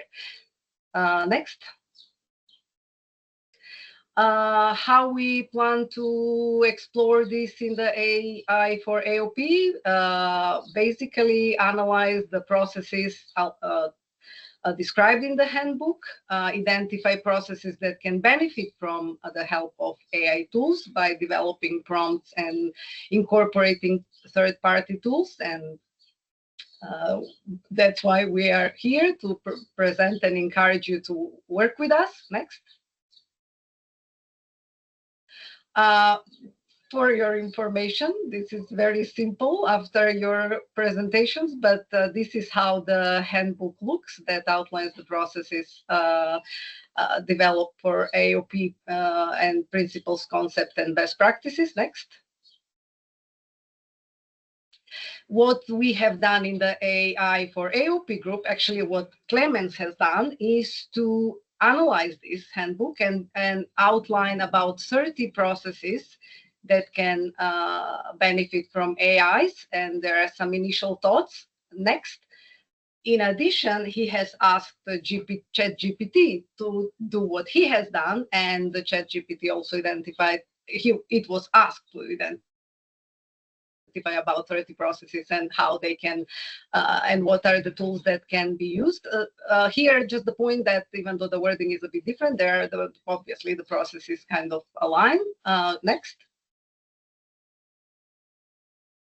And when we were asked as a group to go through these processes and identify, kind of prioritize what we think would be important, I noticed that the ChatGPT identified the process of enhancing metadata management for AOP components, which is something that I identified as a process in another group, SCIG group, the Society for Advancement of AOP Knowledge Base Interest Group, because this is a problem that I will outline further, but this kind of nicely matched with what ChatGPT explicitly found as a process that can benefit from AI tools, that is also aligned with a few processes that Clemens identified. Next. So I don't know if I need to remind you next what are the key event components. Next. Yes. So they are the ontology-based key identifiers. Basically, yeah, I don't need to tell you this, but they are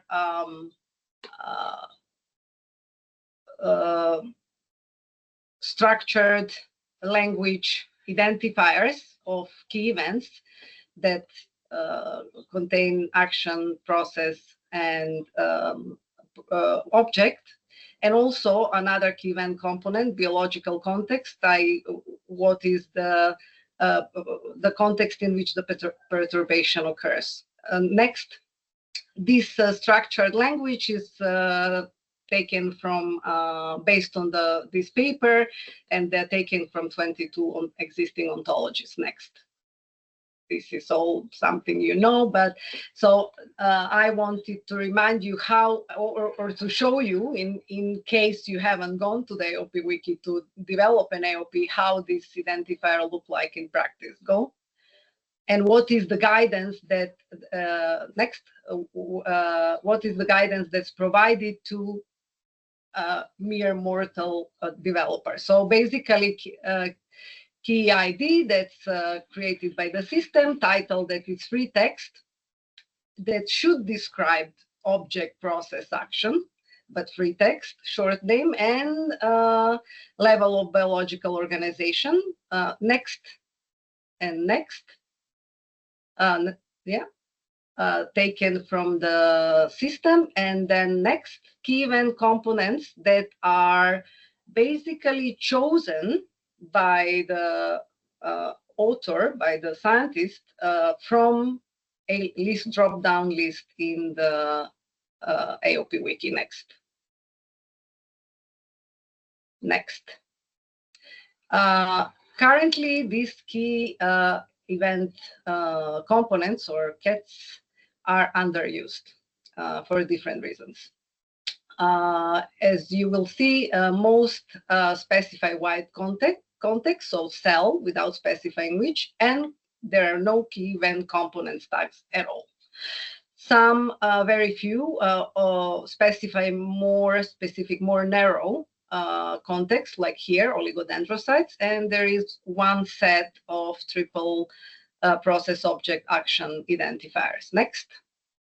Only very few use more than one relevant identifiers, which is very relevant when you go to higher biological level organization. Next. So as I said, why is it important to identify properly and by standard language key events for us? Because of the principle of modularity, where not to replicate work and to create networks. But next, this is very difficult for humans because they come into development, maybe even for machines, I would say. That's why the question mark here. But they come from different contexts with different focus and expertise and different timing. But most of all, because they are focused on free text. So next. Why is it difficult next to choose why are they underused, the key event components? So the ontologies and controlled vocabularies are not well understood by the average AOP user. So you could help here a lot because it seems like you know them front and back and in depth. The structure, the source structure, hierarchy, and relationships of the ontologies included in the AOP week are not currently visible. I have to say that when I developed some AOPs, it was real struggle. It's just a simple list that doesn't tell you where the term comes from, nor the hierarchy, nothing. So it's like, and there is no even alphabetical order, neither. So it's really a pain to, I was doing this to understand the problems of the developers, but if I had to develop, probably I would quit. So that's why I brought this into the SCIG group, which is the group that deals with this kind of technical problems in the wiki, hoping to find solutions for this. But then we thought that maybe the AIs can help by facilitating the assignment of key event components to the key event. So in addition, key event components are not easily searchable via the AOP wiki interface. And there is a risk that if they continue to be under or inappropriately used, because sometimes, because of the first problem I told you, the choice could not be perfect, and that would represent a resource burden, but also can lead to complex and networks that are hard to, and even incorrect networks that are hard to interpret in practice. Next. This is pointing out that this was a problem brought from SCIG. So it's a problem that's been identified or issue that has been identified in different forums. Next. Next. So what we have done next, we have identified a section in the handbook that deals with key description and assigning key event components to key events. Next, and we are looking for prompts and third-party tools that can help us with this. Next.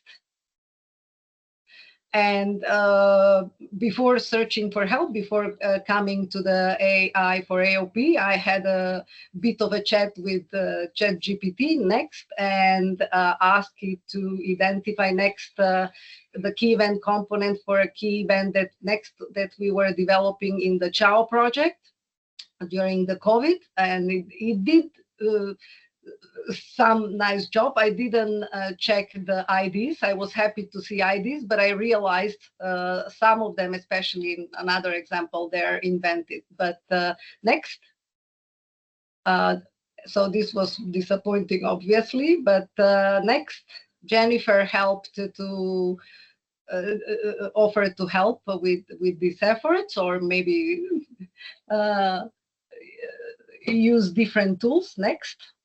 We have more hope that proper AI experts like Harry would help us with this endeavor of assigning key event components to key events. Next. And in collaboration with other similar projects that leverage NLP, data mapping, and ontologies. Next. And this was just added today, and we're also hoping to collaborate with the Environmental Health Language Collaborative. Next. We also have other important processes that are identified as early means. This is identified by Magda Sakana from the OECD, obviously dealing with enhancing regulatory relevance of AOPs and identifying and kind of fast-tracking AOPs that are relevant and priority at the moment and maybe missing. Next. I think you have, yes, so this is what ChatGPT said in addition to Clemens. Next. I think from what I heard today, that's more important. You have all the tools and all the knowledge to help us. Now, this presentation was kind of in the context of what's already there, the structure. Maybe we should change the structure and use some of your tools like Natasha's presentation, then the BioLink presentation, then Harry's presentation. Like, I'm really impressed and hoping that you are going to join the effort and help us do this. Thank you very much. Next, we have Yulia Malinovska to present about Omics to AOPs initiative. Yulia, please take it away. Yes, thank you, Maria. The usual question, can you see my slides all right? Perfect, well. Thank you very much. Thank you. So, hello everyone, my name is Julia Malinovska and I work for the European Commission's Joint Research Center. I would like to thank the organizers for making this event happen. It was really fantastic to hear all of the talks, and also thank you for inviting me to present on our project, Omics to AOPs. Omics to AOPs is a project initiated by ECJRC and the Finnish Hub for Development and Validation of Integrated Approaches from Tampere University. And the reason for that is because we appreciate that the AOP framework is a powerful approach to organize toxicological information, toxicological knowledge at various levels of biological organization. However, information regarding genes, proteins, metabolites underpinning key events is scarce. And as such, this is a prime opportunity to build also on an increasing interest in using omics in regulatory toxicology by embedding such information within the well-established framework of AOPs. So, to increase uptake of omics-based in vitro methods in regulatory toxicology, standardization activities are vital. And there have been a few activities also at the level of OECD in the context of omics technologies to support standardization of reporting omics data from toxicological studies, and also more recently on standardizing sample collection for subsequent omics analysis. However, there are still areas that require formal standardization, including interpretation of omics data, which, as probably many of you know, is a very challenging task. And of course, a step towards this issue could be a better embedding of omics data within the AOP framework. And this is where the omics to AOP is really coming from. So I will now describe what the Omics to AOPs project is actually about. First of all, I would like to acknowledge other co-leads on Omics to AOPs. Professor Dario Greco and Dr. Alexandra Schaffert. The work of Dario Greco's group was in fact inspiration behind Omics to AOPs by demonstrating how annotations of key events and AOPs to gene sets can be performed. I'm not going to go into a great detail on that. There are publications from Dario's group that describe this approach in a great detail. But essentially, the manuscript that is shown on this slide, it describes an approach for annotating key events to genes by matching key event names to gene set names. and essentially is composed of natural language processing and manual curation, or in other words, semantic similarity and a very comprehensive manual evaluation in order to ensure accuracy of those matches. So essentially what is the output of that approach is a key event that is modeled by, for example, genes corresponding to matched pathways or terms. So the reason why we thought, it was a brilliant approach and something that we wanted to pursue even further is, of course, because it also highlights the value of reusing very well-known resources that are used commonly also by omics researchers in the context of interpreting the data, so gene ontology, Reactome, Wikipathway, KEGS, and so on. So this has led us to a decision to expand on this concept together with the authors. We're very lucky Dario and Alexandra are working together with us on this, and propose this as a formal OECD project at the Working Party on Hazard Assessment. And this is a project that has been formally submitted to the OECD, WPHA, and is currently under consideration. So what I'm going to describe in next 2 slides is essentially the objectives of Omics 2 AOPs and some next steps. So first of all, we are not necessarily intending to create a new ontology, which in our view might be unnecessary to achieve the stated objectives. Rather, what we wish to do is leverage existing well-characterized resources that have been used and curated for many years to interpret outputs of omics analyses. So the objectives of Omics 2 AOPs are threefold. First is to expand on the original methodology to establish an approach for mapping key events and AOPs to genes, proteins, and metabolites. Develop an appropriate tool that can actually implement the methodology and execute the mapping. And last, evaluate this methodology and the tool for appropriate use cases. So, as I already said, the first objective will be to establish input data and computational steps to perform mapping of key events and AOPs to genes, proteins, and metabolites, in addition to expanding on the original approach. So the original approach focused on AOPs relevant to human health. We wish to expand it also to environmental health. We also wish to focus on most likely a number of other resources to those used in the original approach.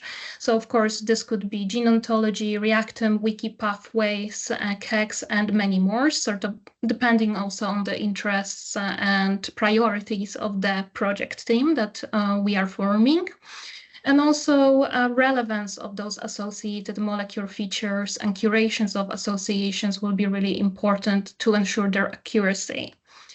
Once we have it in place, we of course also want to establish a prototype tool that implements the methodology. And one of the reasons for this is because we've seen a very positive feedback from many stakeholders on this project. And what we want to develop is something that is usable by everyone. So we want to have an approach that will be user-friendly, whether you have or not coding experience. Essentially, what we would like to have is a new member of the family for those initiatives that we now know very well. And hopefully, Omics 2 AOPs can join this distinguished group of amazing initiatives. And the last objective will focus on the usability and utility of Omics 2 AOPs tool through appropriate use cases. For me personally, it will be really important to investigate further how it helps interpreting omics data and providing a standardized approach. Also developing key event-based biomarkers that could be measured in vitro test systems, but of course other use cases will be considered depending on the interest of the project team and so on. So in terms of the outputs and impact of the project, as I mentioned, we hope to establish a tool that will perform this methodology and mapping, as well as show its value through appropriate use cases. And of course, we want this project to continue, and as such, we envisioned sort of a continued support and engagement in the future through training sessions, webinars, and so on. So where are we now? The project proposal has been submitted to the OECD WPHA. We will discuss it at the end of June, the feedback of expert, whether it needs review and so on. We are planning a workshop in autumn 2025 at ECJRC, details to follow, but we will also discuss a number of complementary projects and approaches and how this can also further inform omics to AOPs. With that, I want to thank you for your attention. I also want to thank Dario and Alexandra. And if you'd like to chat further about this, please contact me. Thank you very much. Great. Thank you so much, Julia. And we have Vikas Kumar talking about evidence extraction and harmonization for AOP development next. Good afternoon and good morning. Still, it's some morning there, yeah, in the US. And yeah, okay, thank you. So I first want to congratulate the organizer. This 2 weeks, 2 days has been really very good. I mean, that's a power presentation from the many presenter, and some of the things that we are going to present here is from the PARC project, but I want to again reiterate it that some of the concept has been presented before and it will reoccurring here. So I will try to go fast there and just explain you the concept from where I'm coming and what we are trying to do in PARC. So yeah, so PARC project, I don't know, most of you know, but maybe in the US, still you don't know about the PARC project. It's one of the flagship project from the European Union. And this is 400 million of funding here and almost 200 partners. And most of the Europe is involved here. So this is what I want to say with this. And it's a 7-year. So now we are midway to the PARC. And the work that I'm going to present, again, the PARC is a very big, as you can assume, but the work that I'm going to present is coming from the work package 7, which is the verification of the data. And again, we have the different component that what we want to do here, and is divided into the 3 sections, which is the fair data landscape for the chemical risk assessment, and where we do the lot of data mapping part. And then we have this fair data platform that we develop the data platform and we provide the solution for fair data hosting. But then the other part that we have is that we try to develop some of the solution to make the data fair. And this is where I'm coming from, of the targeted solution to make the data fair. And some of the work that we are doing here is the harmonization and the standardization, developing the control vocabulary or ontology, but also developing some of the tools to do this work. With that, this is the cluster that we are involved, and again we are doing a lot of activity here, and these activities are quite a lot.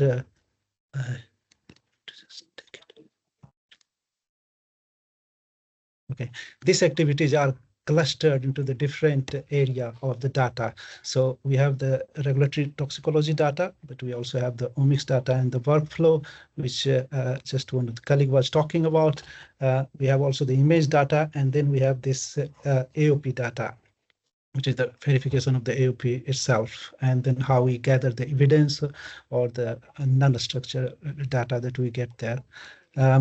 Now, one of the work that we have taken with this last cluster that you saw, the AOP verification part, we are trying to develop some tool, and we are also developing the ontology. And so I will be talking some of the tool that we are developing and how we want to harmonize the AOP data. So it's a broad conceptual overview that I will give you. It's a very condensed. There's a lot of tools are getting developed and a lot of other work is linked with this.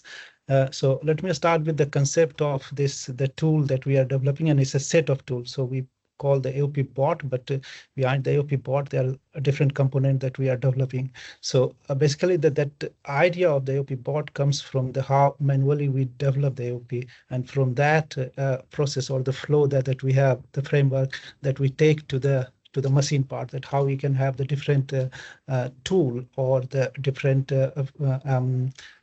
scripts or support system from the IT side that we can give them to do this work. This again is a concept of the biological concept recognition, and you are talking in a different form, like the gene, protein, and all those things that we are extracting from the literature, and then how we can recognize that. So this is the knowledge extraction part, or the biological concept recognition that we call. But then we go to normalize it. Again, we are linking that with the different ontology. And then finally, we go to the biological evidence enrichment, where we have the different other data sources that we want to link with those normalized entities. And then finally, we have this visualization or the analysis part that we do.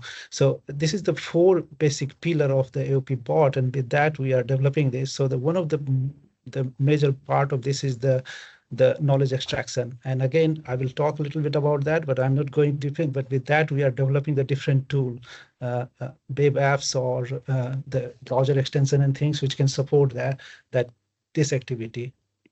So just the flow of this, and I think that most of you can identify this from where I'm coming from. The user always come with some hypothesis or a statement, and that hypothesis and a statement, we always go in the NIEHS part, so we try to break that into some component, and those component, biological or the chemical component, this is where we start searching, right? So this is where, when we do this searching, how we were doing this searching, and this is what we are trying to improve, that how we can help to get the broader concept of this. So we do this searching in any resources. So in this case, I'm giving the example of the PubMed, but you can go to any other resources, and the query that you get, so you get the list of the abstract, and then finally what you do is that you are ranking or you are trying to find the relevance of that, which one of them are important. And this is from where you go to the entity extraction. So you try to extract the entity which is relevant for your AOPs or your hypothesis. And those entity, that how we extract, again, there's a lot of method, and a lot of people were talking of many way of doing that. So we can do that in a different way. But then after that, when we get that entity extracted from those sources, then we want to also establish the relationship between that. So this is the entity-entity relationship. And this is where it's become more complex. And then a lot of people were discussing how we do that, right? So, and again, there is a different method of doing that. So we are not going to just on one method, but the overall framework is the same. And finally, we go to the visualize it. So we can have the graph network or whatever you want. You can visualize it in the different way, and where you can enrich all the information that you have collected, or the other data sources that you have, that then you can do the enrichment of this network further. Now, the component that we have in the AOP bot are mainly the 4 components there have: the relevance ranker, entity extraction, and entity normalization. And then finally, this relationship interferencing that we do, inferencing.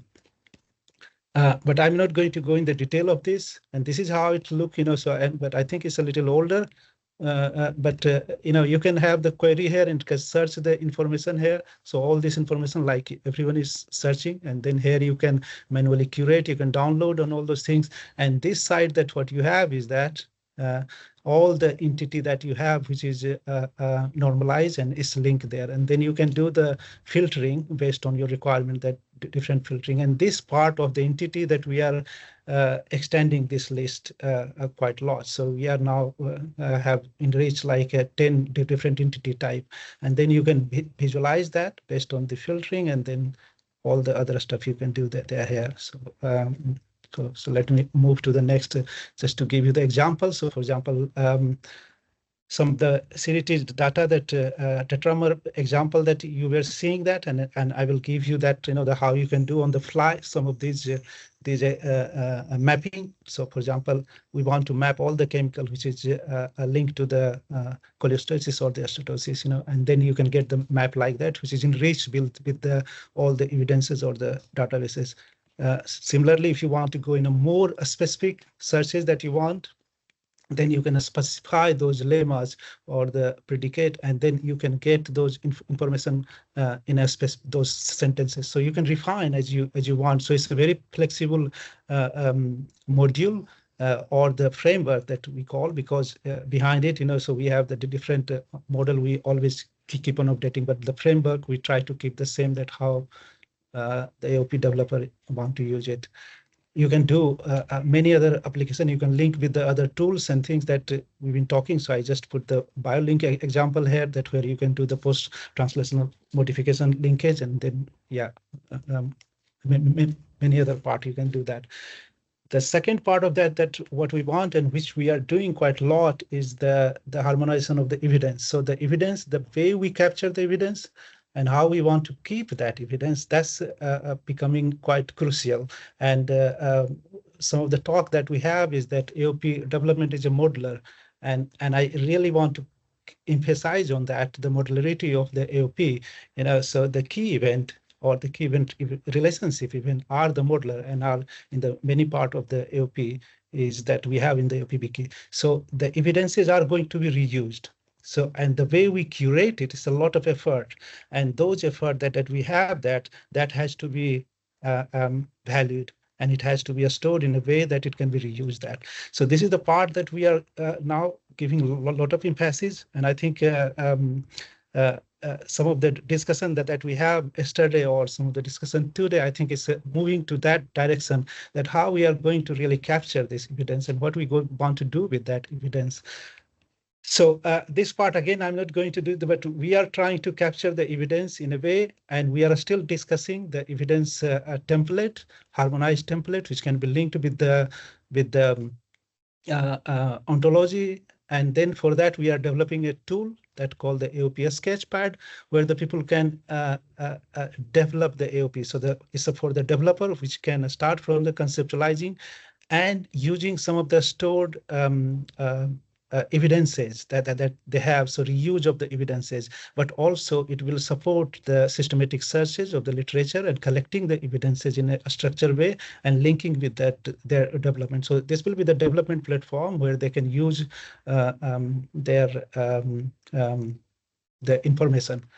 The behind this that we are going to use is the nano publication concept, and then so some of you have talked about this, the assertion and the provenance part. So that will be the key of that, but behind that there will be a lot of other information which is linked that, and the publication information is mostly the metadata part, which we want to link with all this evidence that we collect. So this is the structure from the top view, but behind that, there will be a lot of other information which will be linked there.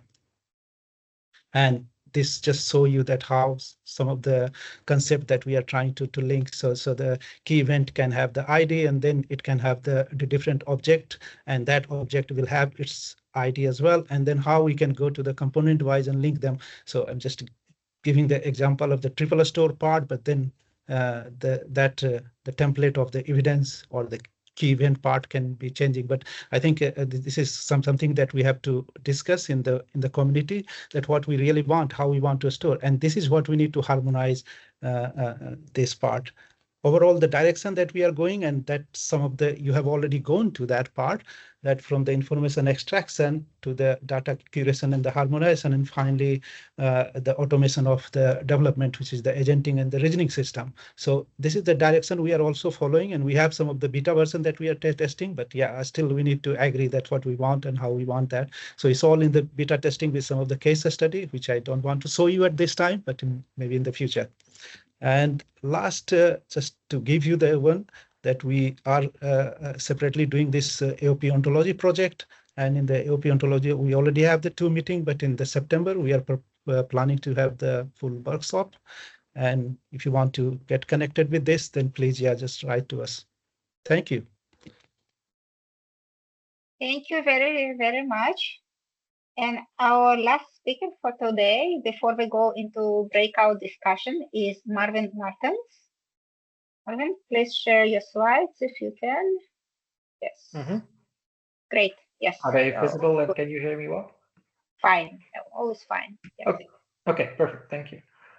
So yeah, happy to be the last speaker. Thank you for inviting me to present here. I'm Marvin Martens from Maastricht University in the Netherlands. I'm going to present two parts of the project that were part of my PhD and current postdoc position there in the Department of Translational Genomics. It also builds on a lot of things that have been explained and shown already in the last, well, today and yesterday about knowledge graphs and also about using omics data. And I will touch on both of them. With the AOP construct being kind of a bridge between regulator and scientist, there's a high importance that this data can be accessed and integrated in many different ways and being very flexible in its use for all these type of applications. We have seen a lot of examples of that. And with the database of the AOP Wiki, of course, I'm talking about the AOP Wiki here as a main one, being more extensive every single day and even, yeah, still growing after so many years, new entries every single month. It's hard to keep up with what's all in there. And there's a need to, yeah, dynamically retrieve, allocate, organize, and integrate this type of data. Current status, I will not bother you with the numbers. But the idea behind my project was to produce a knowledge graph. This was back in 2018 when the AOP Wiki just started hosting its XML exports. I think it was 2017. To go from the static pages, the static web pages, towards more linked open data. Our department has been working on various of these type of projects, and we try to apply these type of principles for multiple databases. One of them is actually Wiki Pathways that was mentioned a couple of times before, where we host also a semantic web version. The goal is to allow the AOP Wiki to become part of the linked open data cloud. On the right side, you see an image. It's a widely applied, or it's basically a set of principles, linked open data principles that are widely applied by many different fields, databases, and that kind of things. And just making the data much more connectable, allow you to analyze it and explore it both by humans, but importantly also machines, APIs, code environments, etc. And some examples of databases, of which a bunch were mentioned today. So the AOP Wiki RDF is built on the AOP Wiki XML. It's consistent of 11 main components, main subjects, core subjects, and also I extended it with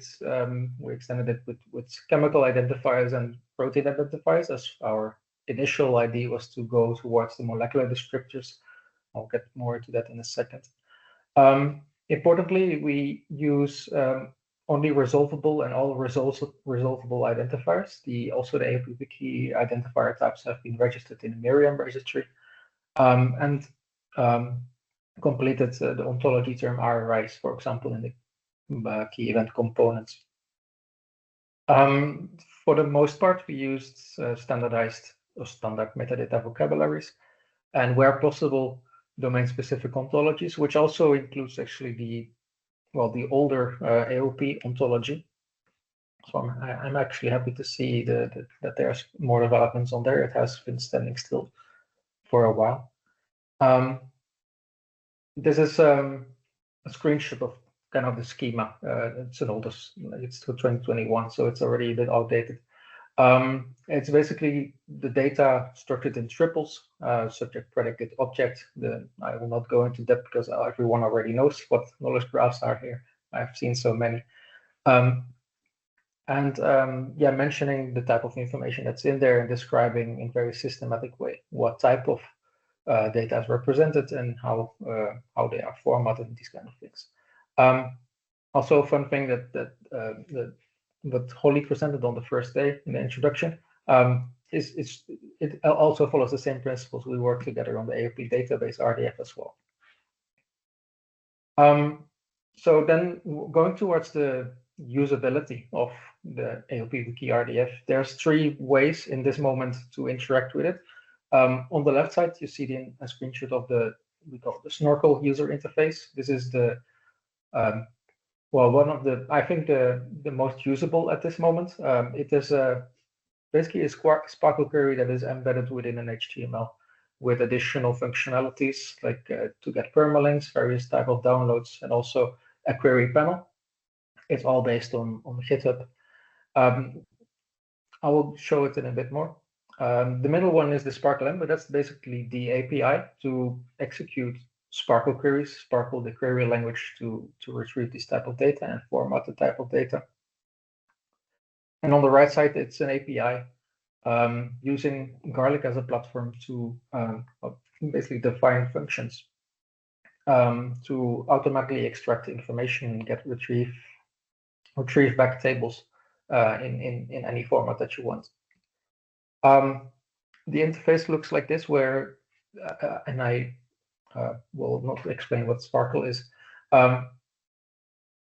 Where on the left side there's the interaction with the Sparkle query panel, but on the right side we can dynamically load Sparkle queries based on our use cases, based on certain projects with preloaded Sparkle queries, so that people can quickly navigate and search for specific questions they might have, and these are continuously extended. So we can, for example, ask simple questions that are not possible in the AOP Wiki user interface itself, like get me all of the NIEHS that are leading to a certain adverse outcome. Like this is not just one adverse outcome pathway, but it's querying across the whole AOP network of AOP Wiki, or the other way around. Like what adverse outcome does my NIE lead to, or which chemicals, prototypical stressors, are linked to it. Also here we can extend it with, of course, all of the chemical identifiers that I mentioned that are extended in the AOP Wiki RDF. And then following up a little bit on Julia's presentation on the key event components as well.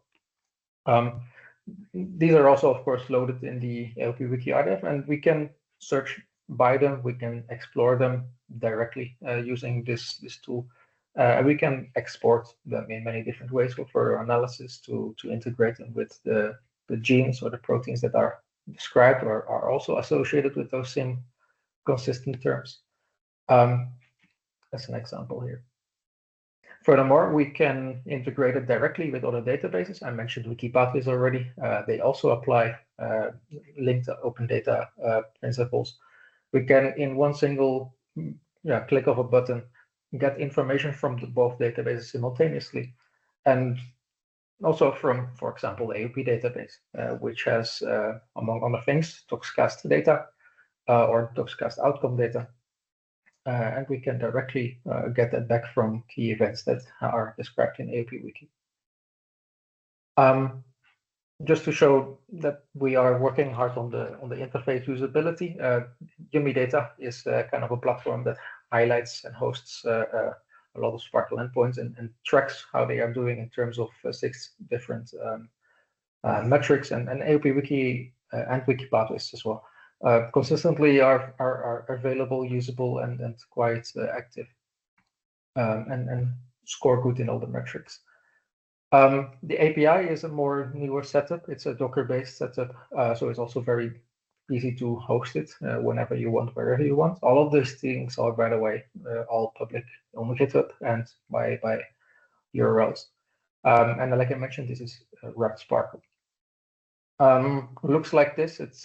It looks like a typical REST API with predefined functions that are the Sparkle queries, but only the interaction is where with the variables. And you can then fill them out, and also you can use these or explore these directly from coding environments, get the tables back, or from even your terminal. Now going a little bit to 2027, a little bit back in time. We tested it out in OpenRiskNet. This was a European funded project where we had an AOP link workflow. This was a case study to automate the exploration of data and data sets to support adverse outcome pathways. And for that, we needed, of course, automated access to AOP Wiki, and from that came the AOP Wiki RDF. Using a set of resources, including AOP Wiki, AOP database, and Wiki pathways, we developed a Jupyter notebook that basically step-by-step retrieves data, formulates data, and also finds the experimental data that could support it. And for the transcriptomic data, also some more downstream analysis. And this was also a chapter in my thesis, as a Jupyter notebook thesis. So on the background, everything is on GitHub. So everything that you see here is you can find if you search for my name on GitHub. Feel free to file issues and contribute or pull requests or use it. It's all open and available. The AOP Wiki RDF also is automatically loaded every week, basically on Sunday. So it's frequently updated, and also once a month I host or I archive an RDF version on Zenodo. There's also some other groups that are using the AOP Wiki RDF for their papers or for their tools. This is a paper from last year, I think, or 1.5 years ago, exploring diseases and phenotypes in AOP Wiki. And for some of the case studies, they use the RDF to extract the information on key events and AOPs associated to certain phenotype types. Also, in part, the project that was just explained as well, one of the tools there was also built based on the AOP Wiki RDF, an AOP network finder, network curation tool. And in our own project, the Virtual Human Platform for Safety Assessment, we're also working hard on interfaces where we can use the AOP networks from the RDF and dynamically execute, for example, QSARs that have been developed in the project to say how certain protein and certain receptor actually are active, or molecular docking experiments. And here we're also using other resources like Biodata Fuse to even extend these networks with more biomedical, biological information. So in recap, the goal is really to increase the accessibility and interoperability of this database, to be very custom and to be very accessible by any types of users. We're still moving towards more user-friendly interfaces, as it still requires some technical expertise. But that's all ongoing work. And then really briefly, the linking of AOPs to molecular pathways. So this was another project where, which I also heard a couple of times in the last few days, about how can we analyze omics data with adverse outcome pathways. How can we say something about key event activity? Well, since we host also Wiki Pathways in our, which is also a community-driven database, I worked on a model to basically connect the two of them and allow analysis of this type of data and interpretation of the type of data on molecular pathways, basically supporting key events AOPs with the molecular pathways that come from literature or from projects. And to allow some analysis of transcriptomic data. Short example, and this is almost the end of the presentation. I'm going a bit fast to not get you too long.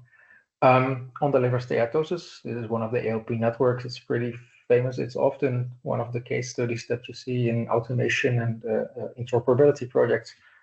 And so when you want to analyze it, you can, of course, go to Cytoscape. This is all automated. You can just load it and visualize data there. And what you can see already that you can directly identify overlap in genes between different key events based on the molecular pathway that supports them, and see where changes are actually happening. This is one of the strongest PXR activators, so it's of course a good example. But you get what I mean. You can also understand the actual linkages between the molecular processes. And since they are pathways, we cannot just see the list of genes. We can also see how they actually interact or what type of sections of different processes are being active or not active or inhibited, depending, of course, on context. So it allows for much deeper exploration than just looking at the log to fold change of the data itself directly. And so to summarize the second part, so the linking of omics to AOPs, which is also being more refined and worked on. It allows for exploration of molecular background of AOPs. We do see with the data analysis that we can identify some dose response. We can see progression. So they make some sense to highlight the pathways, to explore the pathways, and we can see the connection between them. There are some challenges with the actual matching, because pathways and key events are designed on the different design principles, different ideas from developers, especially in community-curated or community-driven pathways and community-driven key events. So there is some level of uncertainty or, well, confidence assessment required, and relies on our current understanding. And what is ongoing in this moment is that we're working on user-friendly services to semi-automate creation and curation of these molecular AOP. I call them molecular AOPs, these molecular extended AOPs, utilizing the AOP Wiki RDF or other methods, for example, ontologies, for the gene key event mapping, to move towards or to easily move towards the pathways, and to analyze omics data on these frameworks. And with that, I would like to thank you and to stick around, and I'm open as any others to answer some questions. All right, I think we will limit our questions to the written communication through chat or emails, because we are running half an hour behind. And at this point, I would like, so we will start breakout discussion in a few minutes. Those participants that cannot stay are welcome to provide the feedback or insight using the form that was referenced in the welcoming email, and I will resend the link to this form again. All the questions are not required, so you can choose any that you wish to respond to. So now I will take. Holly, do you want to say anything now, or will you speak after we wrap up? When we wrap up? I think that we decided we were going to look at today's breakout results together and come up with a complete wrap up. For those of you who didn't catch yesterday, our plan is to come up with a conference proceedings, and so we'll spend some time with the outcome and the recordings and everything, just to kind of give a consolidated feedback.